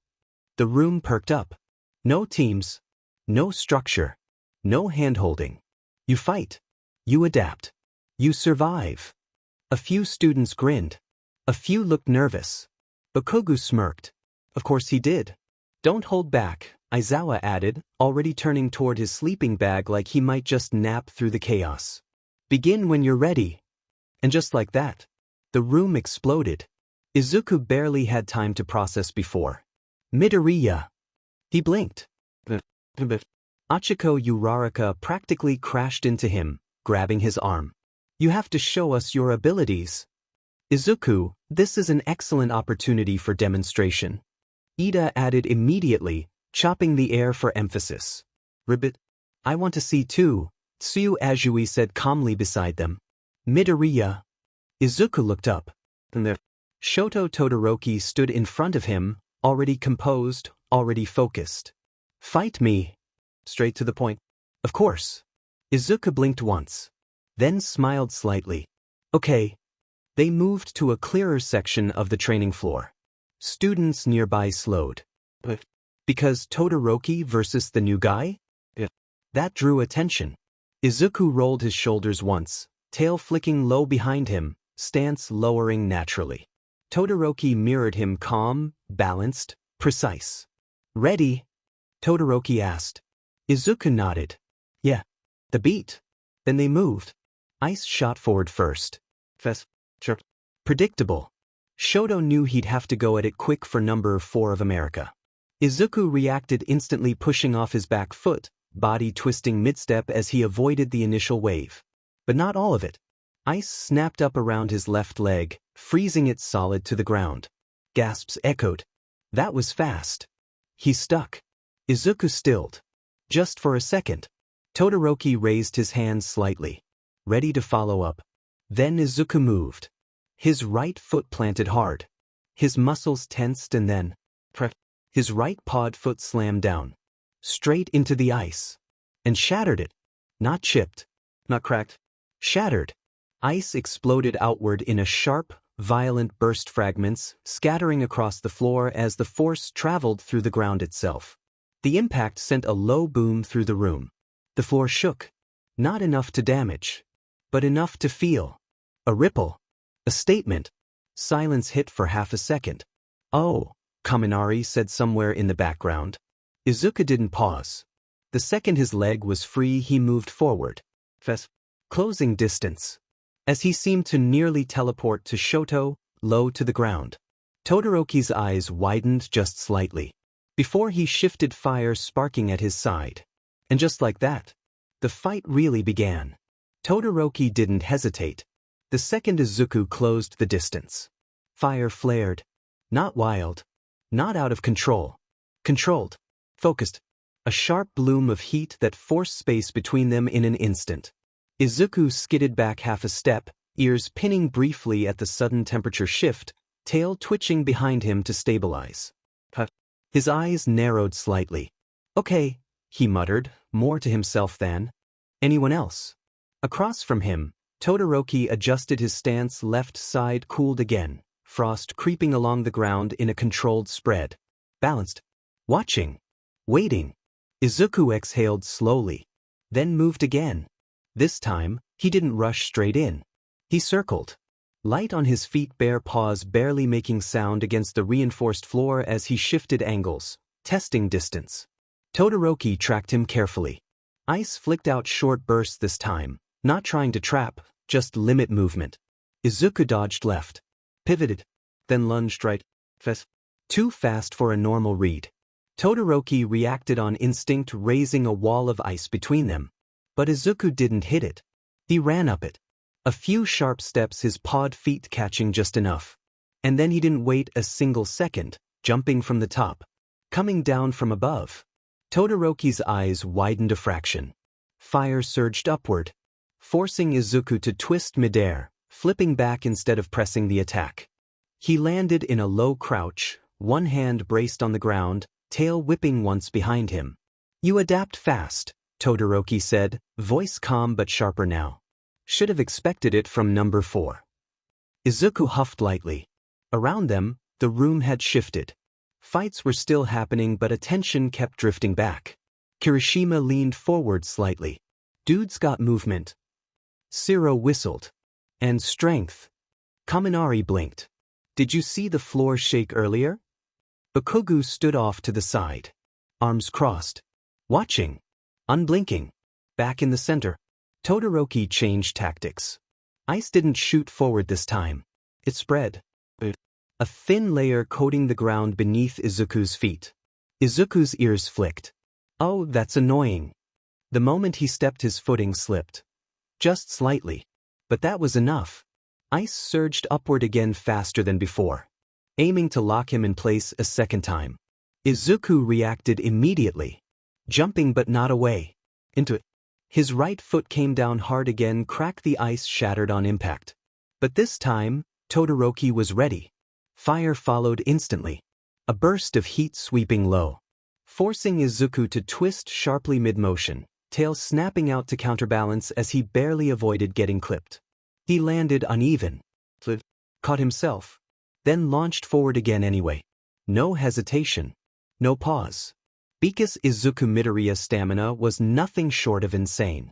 They clashed at close range. Not fists connecting, but space collapsing between them. Todoroki raised his arm, ice forming along it. Izuku ducked under it, pivoted, a sweeping kick aimed low. Todoroki jumped back, barely avoiding it, but the force of it still cracked the ground where it hit. You hit hard, Todoroki noted. Izuku blinked. I've been told that. Another exchange. Faster now. More fluid. Todoroki alternating ice to control fire to push back Izuku, adapting, dodging, breaking through, closing distance whenever he could. His breathing picked up slightly, not tired, focused. His ears stayed forward now. Locked in. Then an opening. But there. Todoroki shifted his weight just slightly too far to his right. Recovering from a fire burst, Izuku saw it. Too fast. He closed the gap in a blink, stepped in and stopped. Right there. Close. Too close for a ranged attack. Todoroki froze for half a second. Izuku's hand hovered just inches from his shoulder. Not striking. A clear win condition. Silence hit again. Got you, Izuku said quietly. Todoroki looked at him. Then down at the space between them. Then back up. Yeah, he admitted. The tension broke. Just like that. Noise rushed back in. OHDMN. He almost had him earlier too. That was clean. Kirishima grinned. That was awesome. Kaminari looked like he'd just witnessed a life-changing event. I need to train more. Zero nodded. Yes, same. Izuku stepped back, straightening slightly, rubbing the back of his neck. That was a sorry if I went too hard. You didn't, Todoroki said immediately. Izuku blinked. Todoroki's expression was calm, but there was something there. Something more focused. I'd like to fight you again. Izuku smiled, a little sheepish but genuine. Yeah. Me too. Off to the side, Bakugou clicked his tongue. Took you long enough, he muttered. But he wasn't looking away. And his grin, satisfied, said more than he would. The moment between Izuku and Todoroki barely had time to settle. Before it shifted again. A sharp boom cracked through the air. Not from Todoroki. Not from anyone nearby. From the side. Izuku's ears snapped toward it instantly before his brain even caught up, his body already moving. He twisted, stepping back just as an explosion burst against the ground beside him, heat liking the air where he'd been standing half a second ago. Silence dropped. Kaken. Izuku turned, blinking. Bakugou was no longer leaning against the wall. He stood a few feet away now, one hand still faintly smoking, eyes locked on Izuku with something sharp and unreadable burning behind them. He didn't say anything. Didn't explain. Just tilted his chin slightly. A challenge. Izuku stared at him for a second longer, then sighed softly. Of course. Around them, the energy shifted again. Oh. Here we go. Kirishima practically lit up. Yes, this is what I've been waiting for. As his fists slammed against each other hard as stone, earning a spark across his knuckles. Izuku adjusted his stance slowly, rolling his shoulders once. His tail flicked low behind him, ears forward again. Focused. You could have just asked, Izuku said. Bakugou scoffed. And missed the look on your face? Nah. Then he moved. Explosion. not at Izuku. Instead, for movement, Bakugou launched himself forward in a burst of speed, closing the gap instantly. Izuku reacted just as fast. He stepped in, not back. Their movements collided. Bakugou swung fast, direct. Izuku ducked under it, pivoting on his foot as his tail snapped for balance. He shifted inside Bakugou's range, aiming a quick strike toward his side. Bakugou blocked it with his forearm, twisting his body to counter. Too slow, shitty Deku. Izuku slipped past the follow-up, stepping around him instead of retreating. You're loud, Izuku shot back, breath steady. Yeah. And you're predictable. I'm not. Bakugou's palm sparked. Izuku grabbed his wrist before the explosion could go off fully, redirecting the angle. The blast shot sideways instead of point-blank, rattling the air. As it almost hit another student, earning a quick yelp of an apology towards them from Izuku. Izuku shoved him back, creating space. Then immediately closed it again. Close range. Tight. No wasted motion. Bakugou grinned sharp, feral. But don't run. I wasn't planning to. Izuku stepped in again, faster this time, his movements smoother now, more confident. He ducked another strike, slid to Bakugou's side, and drove his shoulder forward. Bakugou braced, skidding back half a step. Izuku moved again. This time he started winning. Not by overpowering but by outmaneuvering. He stayed close. Too close for Bakugou's explosions to be fully effective without risk. Every time Bakugou tried to create space, Izuku closed it. Every time he attacked, Izuku slipped past it. A duck, the pivot, the step inside. And again. And again. Stand still. Bakugou snapped. Izuku didn't answer. His movements never slowing. Another swing. Izuku dropped low, squatting under the punch in one smooth motion, and then he launched upward. His legs hooked, wrapping around Bakugou's neck in one clean movement, locking in tight. The crowd lost it. No way. He got him. Izuku squeezed. Not reckless, controlled, but firm. His thighs tightened, cutting off airflow, destabilizing balance. Bakugou's eyes widened for half a second, then narrowed. You think this is enough? He rasped, hands brought up to pull at Izuku's muscular thighs. Barely doing anything. Izuku held on. Tap out. Like hell I will. Bakugou planted his feet, and then he dropped. Instead of fighting upward, he threw his weight backward. Izuku's grip broke just enough. Izuku hit the ground on his back, the impact knocking the air from his lungs for a split second. Before he could fully recover, Bakugou flipped over with the motion, pinning him, one knee pressing down next to Izuku's thighs. Hand gripping the front of Izuku's suit, the other braced beside his head. Close. Too close. Their breathing was heavier now. But neither looked away.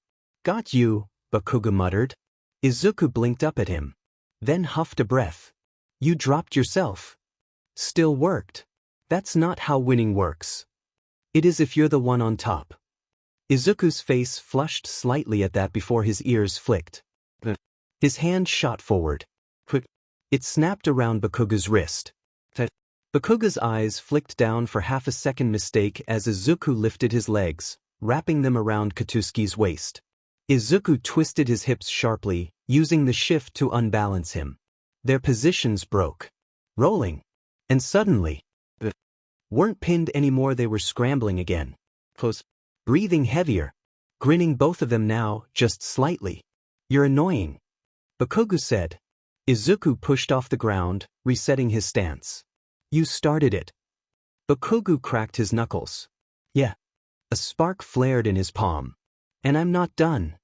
Izuku's ears tilted forward again, tail flicking once behind him. Good. Around them no one else was fighting anymore. Everyone was watching. Because this wasn't just training anymore. This was something else entirely. And neither of them was backing down. Bakugou's grin didn't fade. If anything, it sharpened. Look at you, finally dodging my hits. He muttered, voice low, almost to himself, in a mocking tone referring to their middle school battles. Izuku shifted under him slightly, breath uneven but controlled, ears flicking once. And then he moved. Not wildly. Not desperately. Calculated. his pawed foot stomping on the ground. Hard, using the force to shift his hips just enough and rattle the ground. Bakugo's balance slipped just a fraction. That was all Izuku needed. His leg hooked, twisted, and suddenly, they rolled. The ground scraped under them as Izuku reversed it, flipping Bakugo off balance and pushing up. Almost.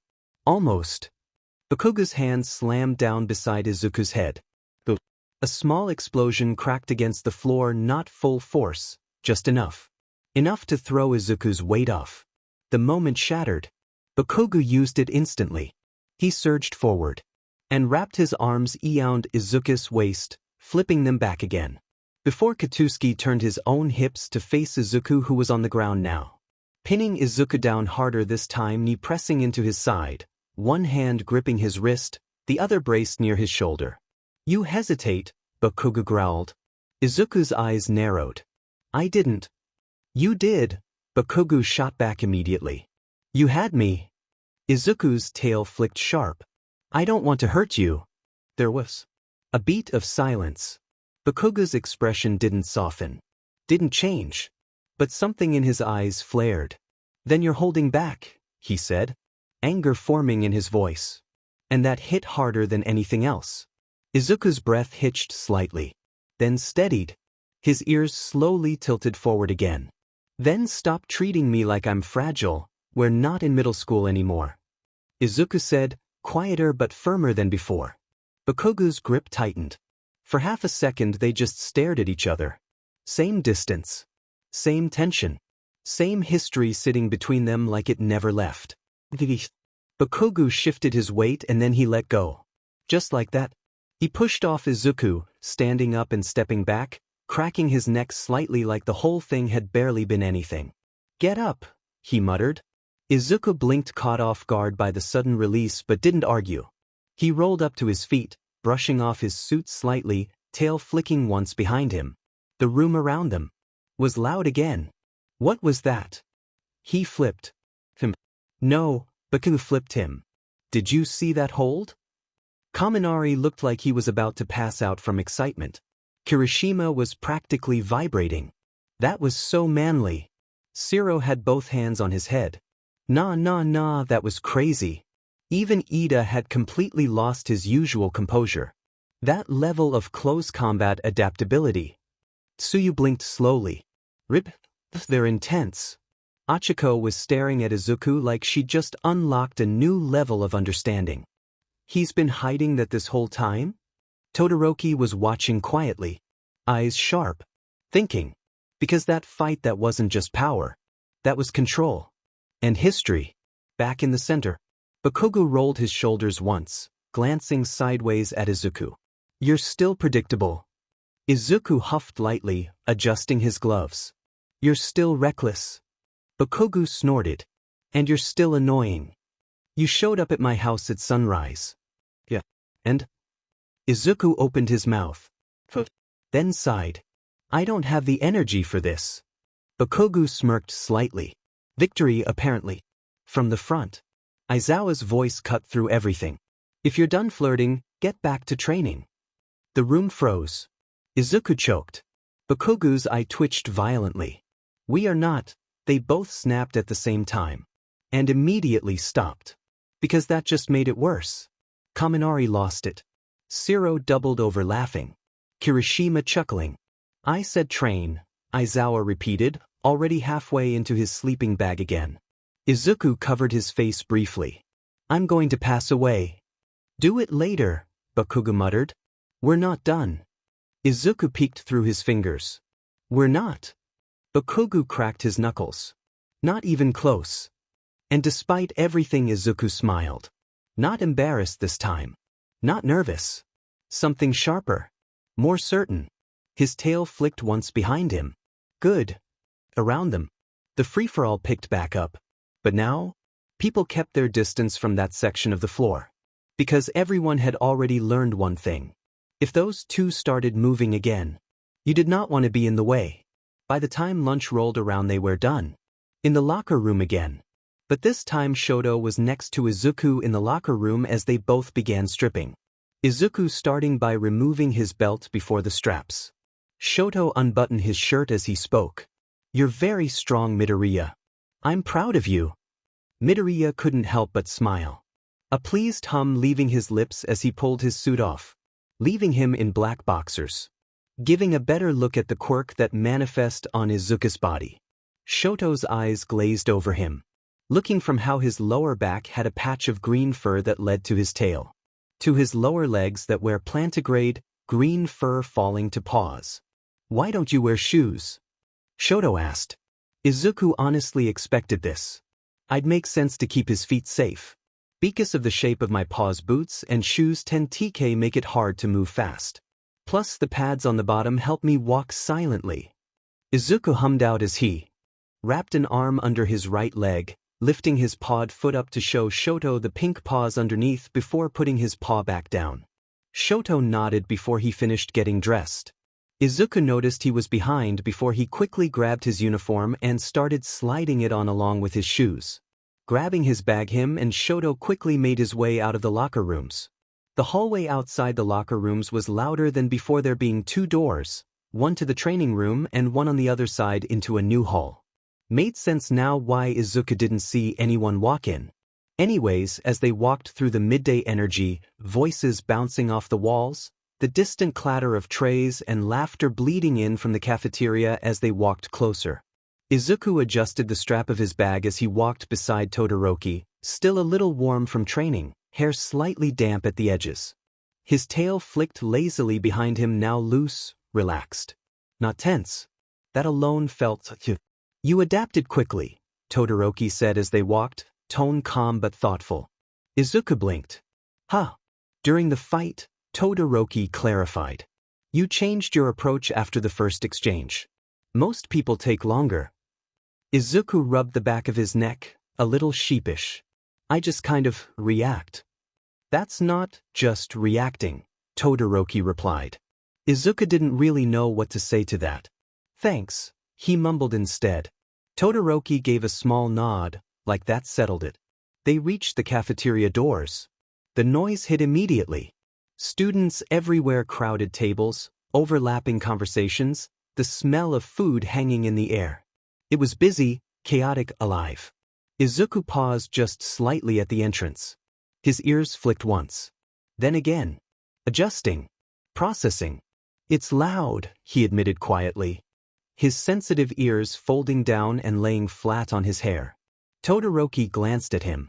Too much. Izuku hesitated. No, he said after a second. Todoroki nodded, accepting that answer easily. We can sit somewhere quieter. Izuku smiled a little. Yeah, that'd be nice.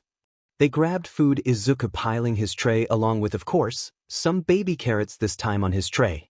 Todoroki glanced at it, but didn't say anything. They found a table slightly off to the side. Quieter. Not empty but not overwhelming either. Izuku sat down with a soft exhale, shoulders relaxing just a bit. He took a bite out of what looked like pot stickers. He hasn't any authentic Japanese food since middle school, he wasn't sure. But as he bit into it, he paused. Okay, this is really good. Todoroki nodded. It is.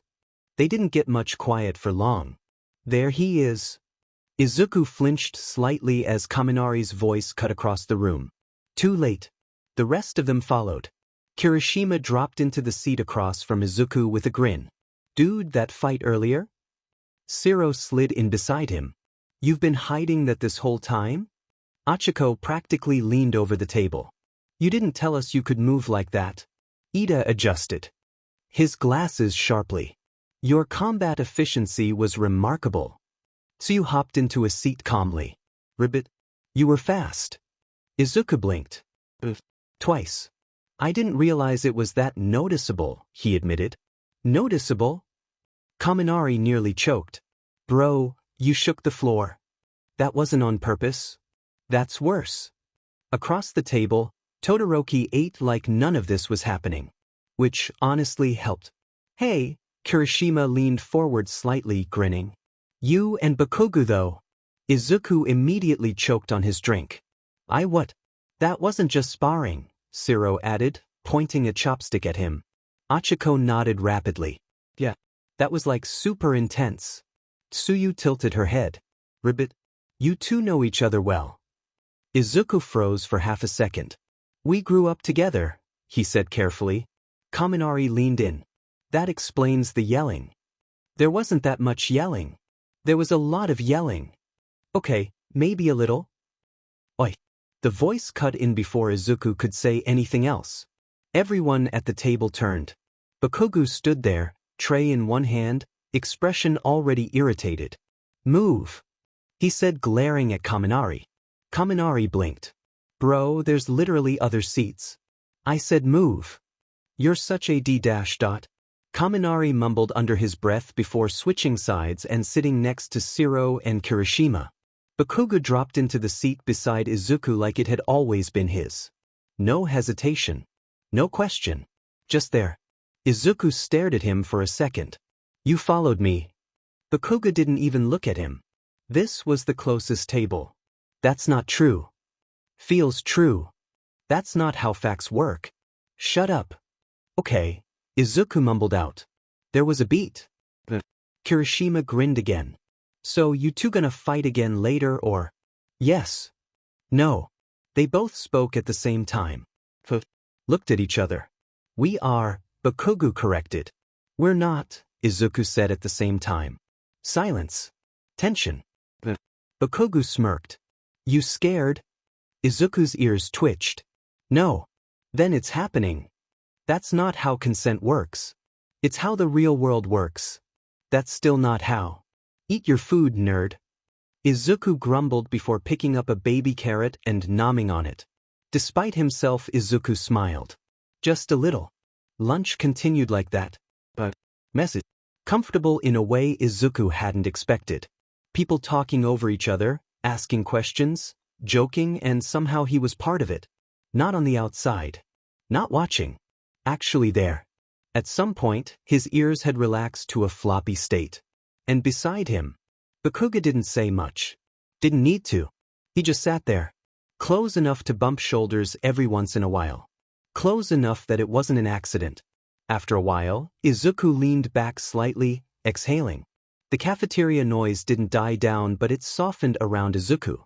Not because it got quieter. Because he stopped bracing against it. Izuku leaned back in his chair, stretching slightly, one arm lifting over his head as his tail lazily wagged behind him. His muscles still. Hummed faintly from the fight earlier, not sore, just awake. Alive. Across from him, Eijiro Kirishima was still mid-sentence about something manly, while Denki Kaminari kept interrupting him with increasingly worse takes. I'm just saying if I tried that move, I'd totally pull it off. You would snap your spine. Hantashiro cut in immediately. That's not encouraging. That's the point. Izuku let out a small laugh, quieter than the others but real. Beside him, Katsuki Bakugou shifted slightly, elbow bumping Izuku's arm as he reached for his drink. Not moving away after. Izuku noticed. Didn't comment on it. Maybe it was a comfort thing? I mean, after all, Katuski and Todoroki did think he was dead till recently. Across the table, Achiko Uraraka leaned forward again, eyes bright. Wait, Midoryias, how did you do that leg thing earlier? The one where you wrapped around him? Izuku choked on his food again. That UH. Kaminari slammed his hands on the table. Thank you. I was thinking the same thing. Ribbit, Tsuyu Azui added calmly, that looked like a finishing move. It wasn't a finishing move. Izuku protested immediately, face turning red. Bakugou snorted beside him. You tried to choke me out with your thighs. I did not. I was restraining you. Yeah. Felt like you were trying to suffocate me. I was not. Could have fooled me. Izuku covered his face again before dragging his hands down his face. Bakugou didn't say anything else. But his shoulder pressed just a little more firmly against Izuku's. The moment passed quickly because of course it did. Kaminari immediately ruined it. Group hug? No, everyone. After lunch started winding down, trays emptying and conversations breaking into smaller pieces, Ida stood up abruptly. As class representative, it is important we return promptly, Ida huffed out. Before Uraraka spoke up. Baby, calm down, we got time. she said as everyone could see a blush forming on the man's face. Chairs scraped. People stood. The group started moving again. Izuku followed, adjusting his bag over his shoulder, ears flicking as the noise shifted around him once more, but it didn't overwhelm him this time. Not like before. A few students stepped out into the hallway again, Shoto with Izuku. Less crowded now. Afternoon light filtering through the windows. For a moment, it felt calm. "You're different," Todoroki said suddenly as they walked. Izuku blinked. "Huh. From earlier. This morning." Izuku tilted his head slightly. "Is that bad?" Todoroki shook his head once. "No." The pause. Gumotsu present. Izuku didn't answer right away. "I think I'm just..." He hesitated, searching for the word. Then exhaled softly. "Not running anymore." Todoroki nodded like that made perfect sense. Because to him, it probably did. As they walked, Shoto seemed to be thinking about something before speaking. "Izuku, I'll be leaving. I have a date with a certain redhead. Okay?" "Okay, bye." Izuku snapped his head. Towards Shoto, who was sprinting away. "What? Who's the lucky lady?" Shoto was already gone. Izuku's jaw slapped open. "Oi. Of course." Izuku didn't even have to turn his head. "What?" Bakugou walked up beside him, hands shoved in his pockets, expression already annoyed. "You got ditched, it seems." Izuku groaned as he started walking back to class. "You're so smart, Kaken," he said sarcastically before he heard a teasage off the blonde's tongue. "Next training." Izuku blinked. "What about it?" Bakugou glanced at him sharp. "We're finishing that fight." Izuku stared at him. "You ended it. You were holding back." Izuku's ears flicked slightly. Bakugou's grin was sharp. Izuku's tail flicked once behind him. "Fine." Bakugou's grin widened. Behind them, Kaminari whispered loudly, "Round 2. Siro whispered back, "We're watching." A certain redhead missing would have said something about manly. "Tsuyu, ribbit." "Obviously." "Achiko, I'm bringing snacks." "Ida, you will do no such thing." Izuku sighed. "We're never going to live this down." "Nope," Bakugou said, and for once, he didn't sound annoyed about it. As they kept walking down the hall, shoulder to shoulder, Izuku glanced sideways for just a second. Bakugou didn't look back, but he didn't move away either, and somehow, that said everything. After the school day finally ended, the energy of UA slowly drained out into the streets. Students filtered out in groups, laughing, arguing, already talking about tomorrow. And then, there was the sound. That very specific sound. "Get in." Izuku didn't even look surprised this time as he turned toward the obnoxiously loud orange Mustang idling at the curb. "You're really committed to this whole dramatic entrance thing, huh?" Katsuki Bakugou leaned over slightly, one hand on the wheel, unimpressed. "Get in before I leave you." "You wouldn't." Bakugou revved the engine. Izuku opened the door immediately. "You absolutely would." The ride back was still terrifying. Less screaming this time. More aggressive gripping of the handle and muttering under his breath. Bakugou, unfortunately, looked like he was having fun. They pulled up in front of Izuku's place. The engine cut. Silence followed. "You didn't take extra turns this time," Izuku noted, cautiously stepping out. "Didn't need to."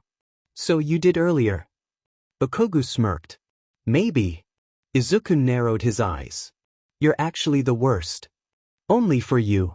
Well, that caught Izuku's attention, his cheeks flushing. There was a pause. Neither of them moved right away.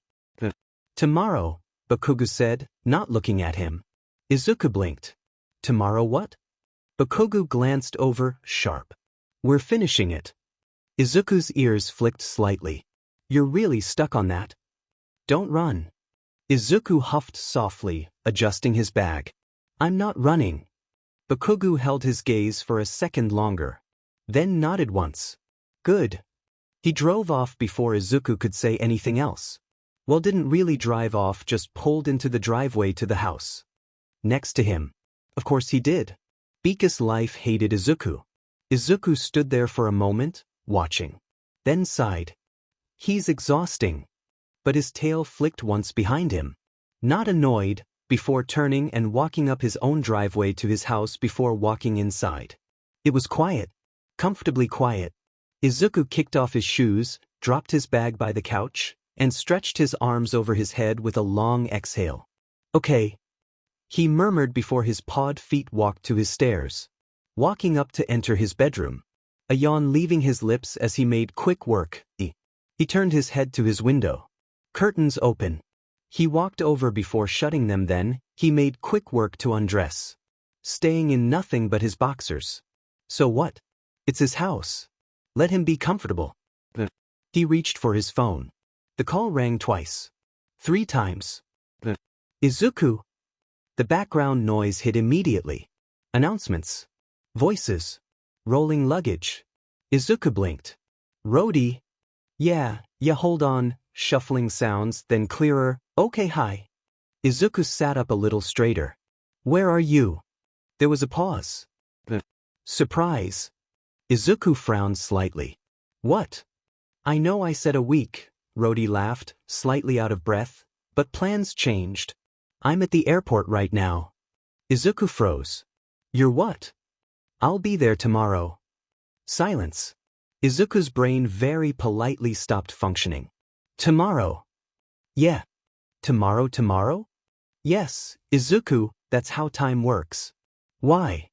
Rodi snorted. What do you mean why? I wanted to visit you, idiot. Izuku opened his mouth. Closed it. Opened it again. You could have warned me. And missed this reaction? Absolutely not. I hate you. You don't. I don't, Izuku admitted quietly. There was a beat. Wait, Rodi added, I need your address. Izuku blinked. You don't have it? You sent me like half of it. That's not true. It was missing numbers. Oh. Yeah. Oh. Izuku quickly scrambled to pull up his messages, reading it off properly this time, pacing slightly as he did. Rodi repeated it back once. Then again. Got it, he said. You're really coming, Izuku said, softer now. Yeah. The pause. Is that okay? Izuku's ears flicked slightly. Yeah, he said. Then more certain. Yeah. It is. Rodi hummed lightly. Good. Because I already bought the ticket, so it would have been awkward if you said no. You're unbelievable. I know. More airport noise in the background. A boarding call. Rodi sighed. That's me. Izuku shifted slightly. Text me when you land? Obviously. Be safe. Always am. The call ended.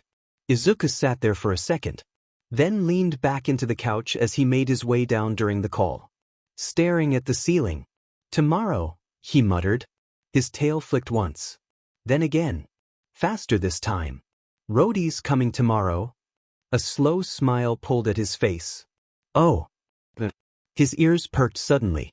Kaken. There was a very real possibility that tomorrow, those two worlds were going to collide. Izuku covered his face with both hands. Oh no. A little time skipped to the next morning. BC I'm too lazy. Izuku fell asleep on the couch. Okay, crossed fingers. The next morning didn't start gracefully. It started with Izuku waking up half-twisted on his couch, one leg hanging off the side, his tail curled awkwardly around his waist like it had tried to tuck him in and failed. His eyes cracked open slowly. Sunlight. Too bright. Oh no. Izuku shot up, immediately regretting it as his head spun slightly. He blinked hard, looking around, brain catching up in pieces. Living room. He scrambled for it. 9. I'm late. He practically launched himself off the couch, stumbling over his own feet as his ears flattened and his tail puffed out in alarm. His brain was still buffering, but adrenaline had already hit. School bag uniform, oh my god.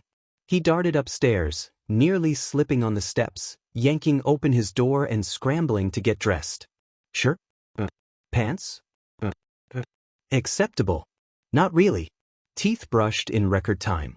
Bag grabbed, shoes half-tied, and then, Izuku froze mid-step. No way. Another honk. Louder. He slowly turned toward the window. And there it was. That stupid, offensively orange Mustang. He's late. Izuku hissed, horrified. Another honk. Okay, I'm coming. Izuku burst out the front door, still adjusting his tie as he jogged down the driveway. Bakugou didn't even look at him. You're late. I overslept. Izuku shot back, yanking the door open and climbing in. Pathetic. You woke me up yesterday at sunrise. And? That has consequences. Bakugou snorted, already pulling out of the driveway. Sounds like a you problem. Izuku groaned, slumping slightly in his seat. You're late too. Izuku conchuent. I loved structured mornings, Izuku corrected. Not whatever this is. Bakugou smirked faintly. So don't rely on me to wake your dumbass up. You're insufferable. Yeah. The drive was, unfortunately, just as aggressive as always. Izuku gripped the handle again. Why are you like this? Efficient. That is not efficiency, that is chaos. You're still alive. Barely. They made it. Somehow. Izuku stepped out of the car with shaky legs, glaring at Bakugou. One day I'm walking. No, you're not. I absolutely am. You won't. I don't have a choice, do I? Nope. Katuski said, popping the pea. The school day started fast because he didn't have time as he scrambled into class with Katuski. Half asleep, class blurred together a little lectures, notes, the usual rhythm settling back in. Izuku found himself more focused than the day before, though. More grounded. Maybe it was training. Maybe it was yesterday. Maybe it was his phone buzzed. Under the desk. Izuku blinked, glancing down discreetly. Bird Rodi. Boarded. You better not be asleep this time. Izuku's ears flicked slightly. A small smile. He typed back quickly. Izuku. I'm at school. I'm awake, loudly crying face. Second later. Bird Rodi. I'm landing in a few hours. Izuku. Hesitated, then typed. Izuku. Text me when you land. Bird Rodi. Classes continued. Then lunch. The day moved, but Izuku felt this quiet, underlying buzz the entire time. Like something was building. By early afternoon. His phone buzzed again. Izuku stepped into the hallway between classes, checking it. Bird Rodi. Landed. Izuku blinked. That fast? Bird Rodi. So, funny story. Izuku frowned slightly. Izuku. What? There was a pause. Rodi. I may or may not already be near your place. Izuku froze. What? He accidentally said out loud. Earing a few stares. He typed fast. Izuku. Rodi. Rodi. Relax, loudly crying face. I just didn't want to sit around the airport forever. Izuku ran a hand through his hair. Izuku. I'm at school. Rodi. I figured. Izuku. You can't just stand outside my house. Rodi. Then let me in? Izuku stared at his phone. He's insane. Then sighed. Izuku. Okay. There's a spare key. Rodi. There we go. Izuku hesitated, then typed out instructions carefully. Where it was hidden. How to get in. Double-checking everything. Rodi. Got it. Rodi. You trust me a lot. Izuku's ears flicked slightly. He typed slower this time. Izuku. Yeah. A second, then. Rodi. I won't mess anything up. Izuku smiled faintly. Izuku. I know. The rest of the school day? Was chaos, not outwardly, but internally? Izuku was aware, hyper-aware. Rodi was in his house. Right now. Probably looking around. Probably touching things. Probably. Oh my God. He dragged a hand down his face. Training came and went again. Bakugou, as promised, didn't let things rest. They sparred. Shorter this time. Sharper. More controlled but still intense. No one interfered. No one wanted to. It was short. Of course, Katuski winning again. By the end of the day, Izuku was tired. Physically. Mentally. Emotionally buzzing. As he walked outside, towards the cars like it was already his schedule. Get in. Katuski yelled as Izuku neared. Izuku didn't argue this time. He just got in. The drive back was quieter. Not silent, but less chaotic. Izuku leaned his head back slightly, eyes half-lidded. Long day. Bakugou grunted. You kept up. Barely. Still did.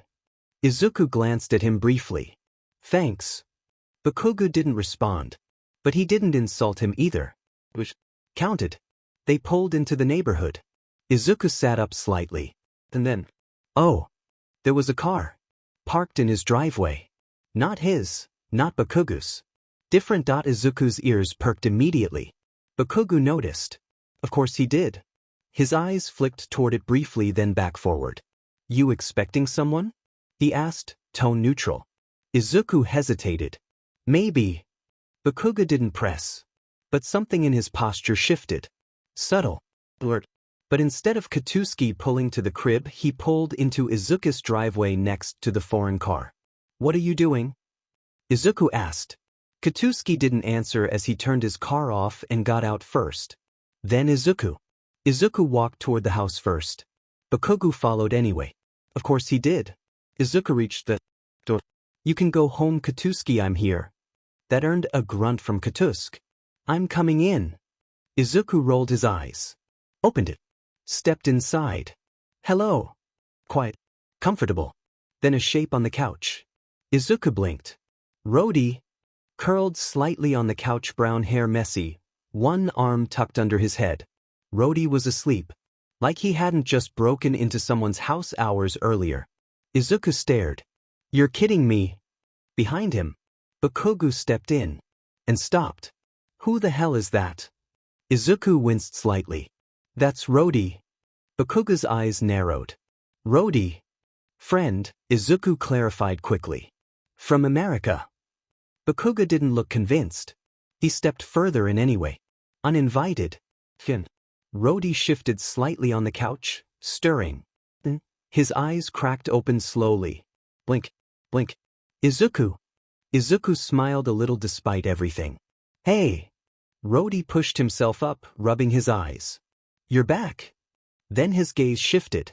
Locked onto Bakugou. Oh. Bakugou stared back. Equally unimpressed. Who are you? Rodi blinked.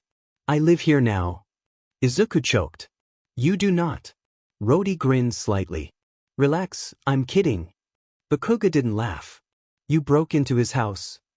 He gave me the key. Bakugou's eyes flicked to Izuku. Izuku raised his hands slightly. Technically. You're an idiot. I know. Rodi stretched slightly, sitting up fully now. Long flight. You immediately went to sleep, Izuku said. Your couch is comfortable. There was a beat. Then Rodi tilted his head slightly at Bakugou. You're loud. Bakugou scoffed. You're in his house. Invited. Barely. Izuku stepped between them slightly. Okay, hi everyone, let's not fight. Rodi snorted softly. Bakugou clicked his tongue. But neither moved. So anyways, who are you supposed to be? Rodi asked. Unimpressed. Katuski, Bakugou shithead. Rodi went silent before turning to Izuku. Izuku just gulped. Rodi went silent. Not in a confused way. Not in a hesitant way. In a processing way. His eyes slid slowly back to Izuku Midoriya, then back to Katsuki Bakugou. Then back to Izuku again. You didn't tell me that was your effe bully wa dash. Izuku's ears flattened slightly. It didn't come up. He cut off. Didn't. Rodi leaned forward, elbows on his knees, staring harder now. Didn't come up? He repeated, incredulous. Izuku, that's not a fun fact, that's a problem. Bakugou cut in flatly. A growl removing from the deepest parts of his throat. Rodi's attention snapped back to him. You said it, not me. Bakugou's eye twitched. Izuku stepped in quickly. Okay, no labeling people as problems. He started it. You breathed, Bakugou shot back. I was asleep. Annoyingly. That doesn't even make sense. It does to me. Izuku pressed his hands to his face. I'm going to pass away. No, you're not, Rodi said casually. Yeah, not before I finish with you, being friends with a shithead, Bakugou added. Izuku slowly dragged his hands down his face. Why are you both like this? Rodi stood up fully now, stretching again, completely unbothered. So, he said, walking past Izuku like he'd been there for years instead of hours. This is the guy you grew up with? Izuku hesitated. Yeah. Rodi hummed. Bakugo didn't like that hum. You talk about me? Katuski asked, sharp. Izuku choked. I what no. Liar, Rodi said immediately. I do not. You literally used to talk about your kaken all the time. Devote the pace of FNG sheet he is. Katuski growled as he closer. Say that aga dash, he was cut off. That was one time, Izuku mumbled out. Bakugo's gaze snapped to Izuku. You talked about me. Izuku froze. It wasn't like that. What was it like then? Bakugo pressed. Informational. Informational, Rodi echoed, clearly enjoying this. Bakugo's grin started slow and dangerous. What did you say? I didn't say anything. Coward, Katuski hummed. I am not a coward. Then tell me. Izuku's tail puffed out. No. Rodi snorted, shaking his head as he walked toward the kitchen like he owned the place. You two are weird. We're not weird, Izuku said immediately. You absolutely are, Rodi called back, opening the fridge without hesitation. Also, your food situation is tragic. He spoke as if he wasn't bickering just moments ago. I just moved. You have like 3 things in here? I've been busy. With what, fighting him? Rodi nodded toward Bakugo. Izuku didn't say anything. That tracks. Bakugo leaned against the wall now, arms crossed, watching Rodi move around Izuku's kitchen like he had every right to. You're comfortable, he said. Rodi shrugged, grabbing a bottle of water. I was invited. You broke in. Semantics. Bakugo's eyes narrowed slightly. You're staying. It wasn't a question. Rodi took a sip of water. For a bit. How long? A few days. Bakugo's jaw ticked. Izuku noticed immediately. Kaken. I didn't ask you, Bakugo cut in. Izuku's ears flicked back. Don't do that. Bakugo's eyes snapped to him. Do what? Talk like that, Izuku said, quieter but firm. There was a beat. Rodi watched that closely, because that shift, that wasn't small. Rodi being the man he is turned to Izuku. You know, I never get a welcome kiss? Was it just a one-time thing? He whined fakely. Katuski shot his head towards Rodi as Izuku's flushed red. Izuku was freaking out as Katuski shot death glares. Bakugo clicked his tongue. But he didn't push any words out. Instead, he looked away slightly, rolling his shoulder like he was shaking something off. Whatever. Rodi raised an eyebrow. Huh. Izuku glanced at him. What? Nothing, Rodi said lightly. It was definitely something. The room settled again. Not quiet, but less sharp. Well, everything but Bakugo was calmer. Rodi leaned back against the counter, looking between them. So, he said, tone shifting slightly, which one of you is cooking? Not me, Bakugo said. Immediately. I can cook, Izuku offered. Rodi looked at him. You burned toast last time. That was one time. You burned water. I did not. You did. I forgot it was on the stove. That's worse. Bakugo snorted. Izuku whipped around. Don't encourage him. I'm not, Bakugo said, smirking. This is just funny. Rodi grinned slightly. Okay, new plan. I cook. You stay out of my way. This is my house. Then act like it and let me fix your kitchen situation. Izuku hesitated. Then sighed. Fine. Good. Rodi moved like he'd done this 100 times before, checking cabinets, pulling out what little Izuku had, making it work anyway. Izuku hovered nearby. Bakugo stayed where he was, slowly moving towards Izuku. Watching. Always watching. You're staring, Rodi said without looking at him. Towards Katuski. You're in his space. He said I could be. Bakugo's eyes flicked to Izuku again. Izuku shifted slightly. He's visiting. There it was again. That tension. Different now. Not explosive, but there. Rodi noticed. Of course he did. So, Rodi said casually, glancing over his shoulder. You drive him to school too? Izuku froze. Bakugou didn't answer. Sometimes, Izuku said instead. Every day, Bakugou corrected. Rodi blinked. Every day. Izuku mumbled. He insists. I don't insist, Bakugou said. You honk until I come outside. That's not insisting, that's efficient. That's harassment. That's routine. Rodi laughed. Dinner or something resembling it came together surprisingly well. Simple. The warm. They ended up sitting in the living room. Rodi on one side. Izuku in the middle. Bakugou. Still too close on the other side. Like earlier. Like it was normal. So, Rodi said after a while, glancing at Izuku, you didn't tell him I was coming. Izuku stiffened. No. Bakugou's head turned slightly. You didn't. I forgot. You forgot. You should have told me, Katuski said again. Izuku frowned. Why? Bakugou paused. Just for a second. So I know. Izuku blinked. Know what? Bakugou didn't answer immediately. Who's in your house? Izuku stared at him. You don't live here. Bakugou's gaze didn't move. Doesn't matter. Rodi leaned back, watching them both again. Okay, he muttered, mostly to himself. Yeah, I see it now. I see what? Izuku asked. Nothing.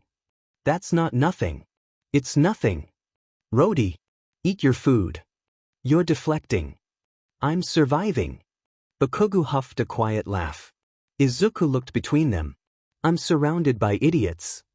Yeah, Bakugou said. Yeah, Rodi agreed. Unbelievable. Time passed. The tension didn't disappear. But it settled. Shifted.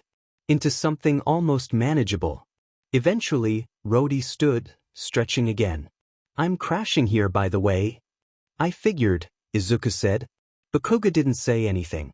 But his jaw tightened slightly. Rodi glanced at him. You got a problem with that? Bakugou met his gaze. No. But Rodi smiled slightly. Good.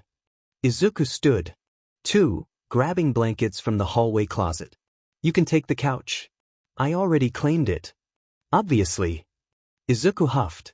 I'm getting ready for bed then. Kaken, when are you leaving? A small hum left his lips. I'm not. Izuku tilted his head. What? You heard me. Izuku didn't even agree. Just rolled his eyes. Whatever. Rodi didn't seem pleased at that. I'm going upstairs, Izuku mumbled. Izuku turned before either of them could respond, tail flicking once sharp, and started toward the stairs. Don't kill each other, he added over his shoulder. No promises, Bakugou muttered. Relax, Rodi called. I'm charming. Annoying, Bakugou corrected. Izuku ignored both of them and disappeared upstairs. The bathroom door shut. Second later, the shower turned on. Downstairs. Silence. A thick one. Rodi leaned back against the couch again, arms crossing loosely. Bakugou stayed where he was near the other side. Arms crossed tighter. They looked at each other. Measured. So, Rodi said first. So, Bakugou echoed. You always this aggressive? You always this annoying? Rodi smiled slightly. Only when it works. Bakugou's eyes narrowed. You talk a lot. You don't talk enough. Upstairs. Izuku stood under the shower, water hitting his shoulders, running down his back, through his hair, over the soft green fur at the base of his spine. He exhaled slowly. Okay. Deep breath in. The warmth helped. Washed away the tension from training.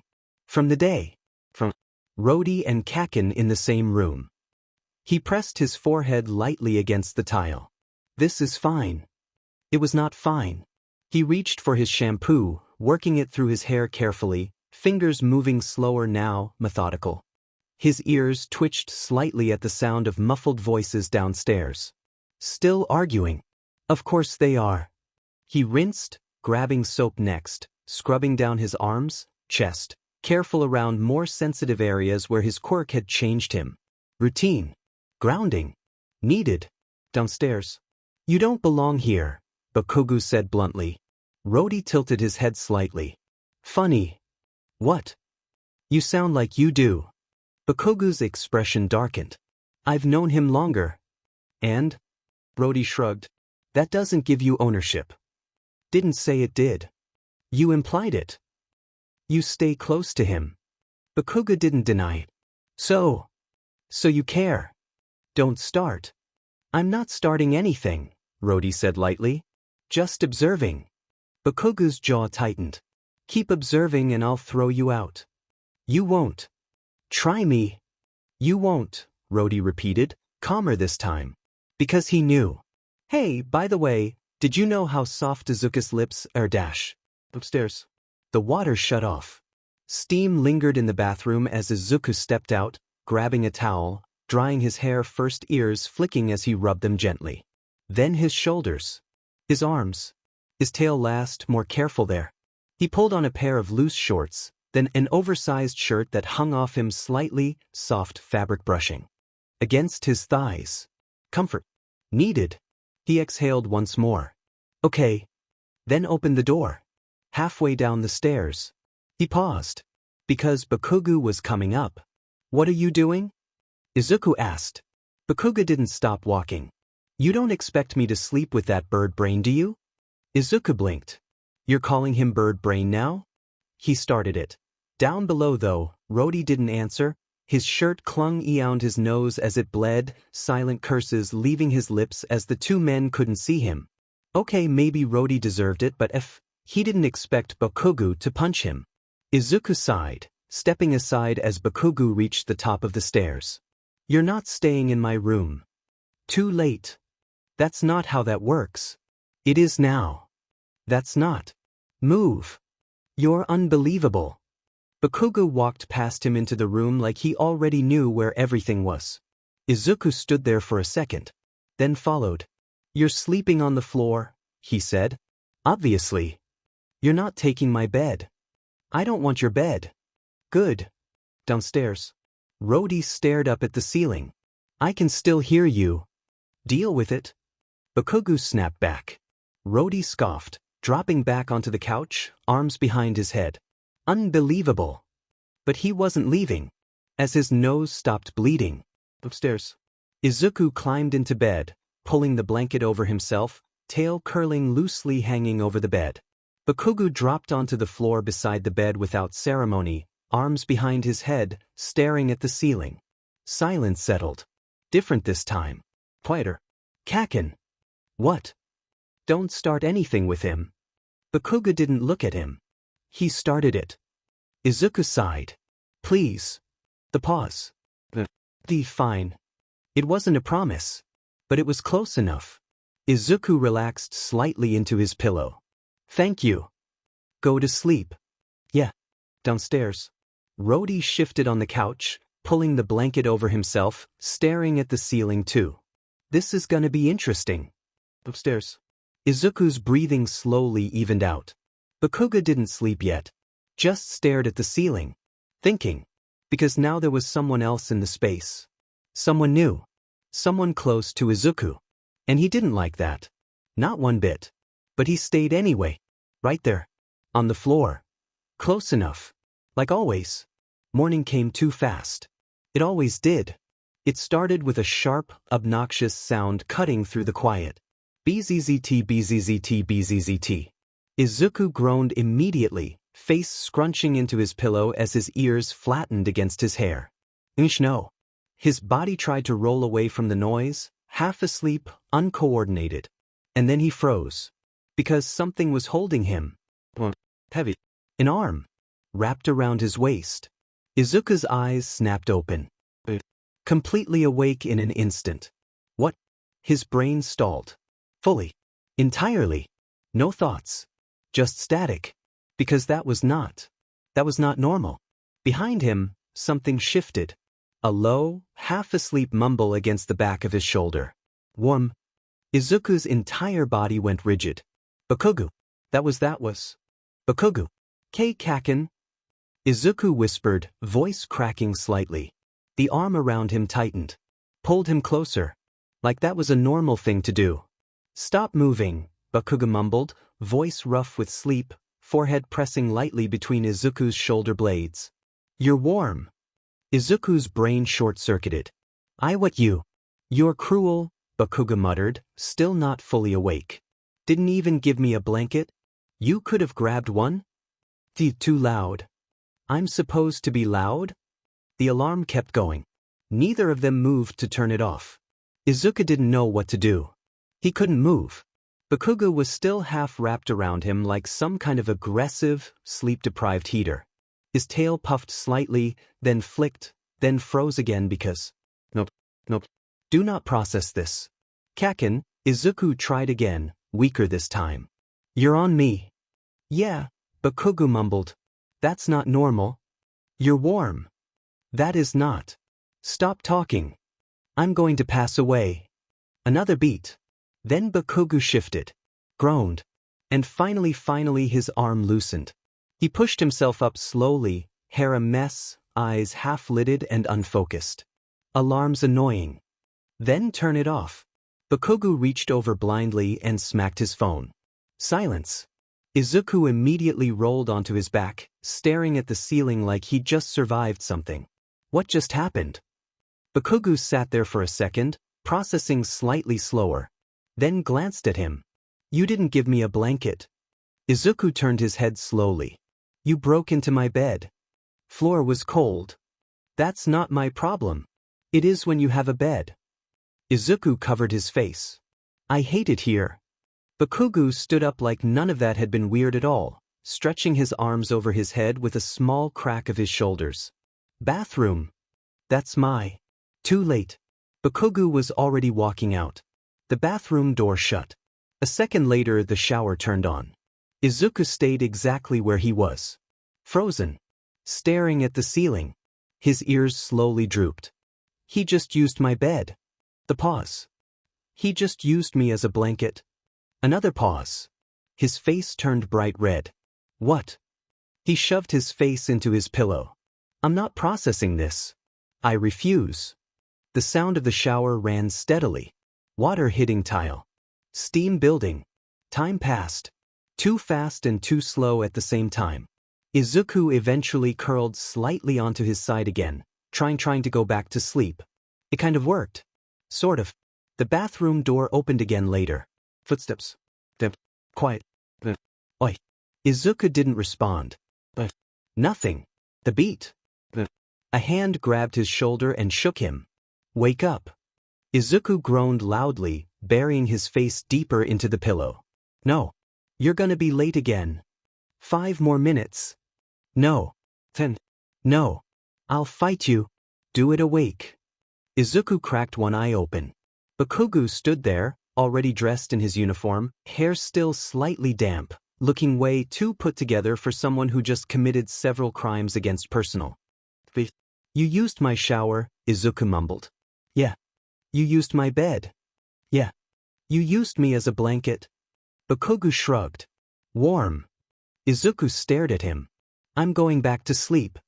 Bakugou grabbed his blanket and yanked it off completely. Cold air hit instantly. Izuku shot up. Hey. Get up. You're the worst person alive. Move. Izuku dragged himself out of bed slowly, tail drooping, ears low, hair sticking out in every direction. He stumbled toward the bathroom, brushing past Bakugou with a small bump of his shoulder. You're unbelievable. Yeah. Downstairs. Rodi was still asleep.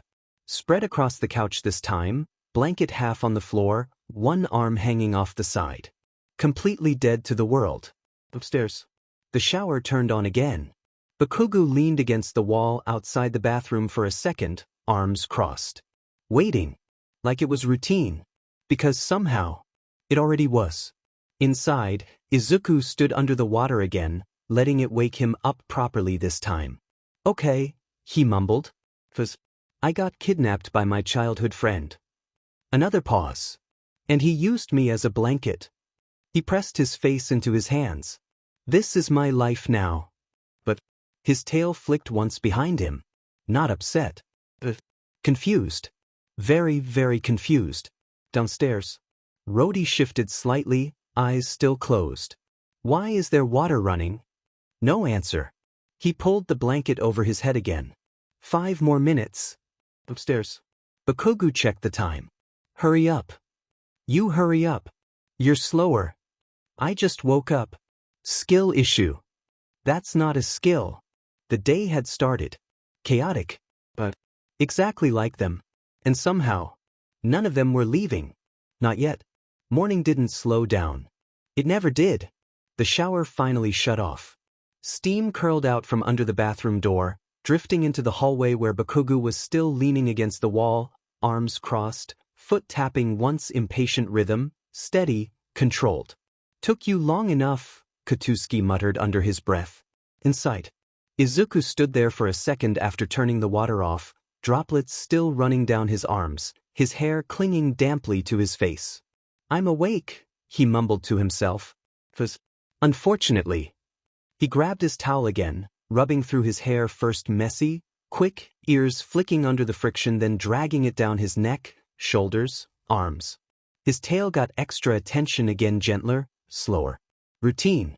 Always routine. It helped. He stepped out, padding across the tile, opening the cabinet. Toothbrush. Toothpaste. Quick, efficient because now there was pressure. Not just school.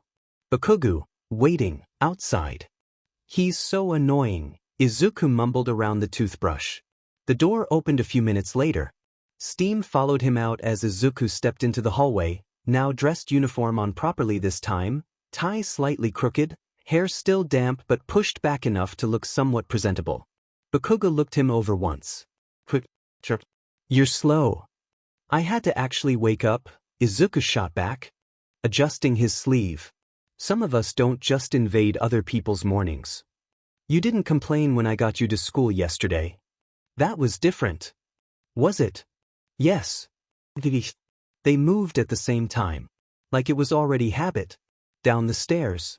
Steps creaking slightly under their combined weight. Izuku lighter, quieter. Bakugou heavier, more deliberate. The living room came into view. Rodi. Still exactly where they left him. Sprawled across the couch, blanket twisted around one leg, shirt slightly rucked up from shifting in his sleep, hair a complete mess. One arm hanging off the side. Completely unconscious. Izuku slowed a little. He didn't move. Bakugou barely glanced. Dead weight. He's tired, Izuku said, softer. Izuku walked over anyway. Careful. Quiet. He crouched slightly next to the couch, reaching down to tug the fallen part of the blanket back over Rodi's side. Small adjustment. Nothing big. But intentional. Rodi shifted slightly at the contact. Didn't wake up. Izuku smiled faintly. Sleep, he muttered. Then stood back up. Bakugou was watching that. Didn't say anything. But his jaw tightened just a little. We should go, Izuku said, grabbing his bag from where he left it near the couch. Bakugou was already moving toward the door. Lock it. I know. Izuku slipped on his shoes quickly, grabbing his phone, checking it once. No new messages. He hesitated for half a second. Looked back at the couch. Rodi. Locked the door behind them. Morning air. Cooler. Fresh. Bakugou's car was still there. Of course it was. You're driving again, Izuku said, more statement than question. Bakugou opened the driver's side door. Obviously. You're obsessed. You complain, but you still get in. Because I value my life and being late is worse. Debatable. Izuku rolled his eyes and got in anyway. Seatbelt. Immediately. Grip on the handle. Already prepared. The engine roared to life. Too loud. Too fast. Kaken. Relax. I am not. The car launched forward as they left the driveway. Izuku grabbed the handle instantly. You are not relaxing. Stop yelling. You drive like you have a death wish. You're still alive. Barely. They sped through the streets, turns taken just a little too sharp, acceleration just a little too aggressive. But controlled. Always controlled. Izuku's heart was racing. Not just from the driving. Rodi's in my house, he muttered. I'm probably going to have to head back during lunch. Izuku waited a second before speaking again. You don't like it? Not a question. Bakugou didn't answer right away. The car slowed slightly at a turn. I don't like him. Blunt. Flat. Honest. Izuku blinked. You just met him. Don't need more than that. That's not fair. Don't care. Izuku looked out the window for a second, thinking. He's important to me, he said, quieter. That made Bakugou glance at him. Just for a second. Sure. Yeah. Tone unreadable. Apparently enough to kiss the man. The rest of the drive quieter. Not silent, but heavier. They pulled up to UA High School. The massive campus stretched out ahead of them, already buzzing with students moving between buildings, conversations overlapping, energy building for the day. Bakugou cut the engine. We're here. We survived, Izuku muttered, unbuckling slowly. They stepped out.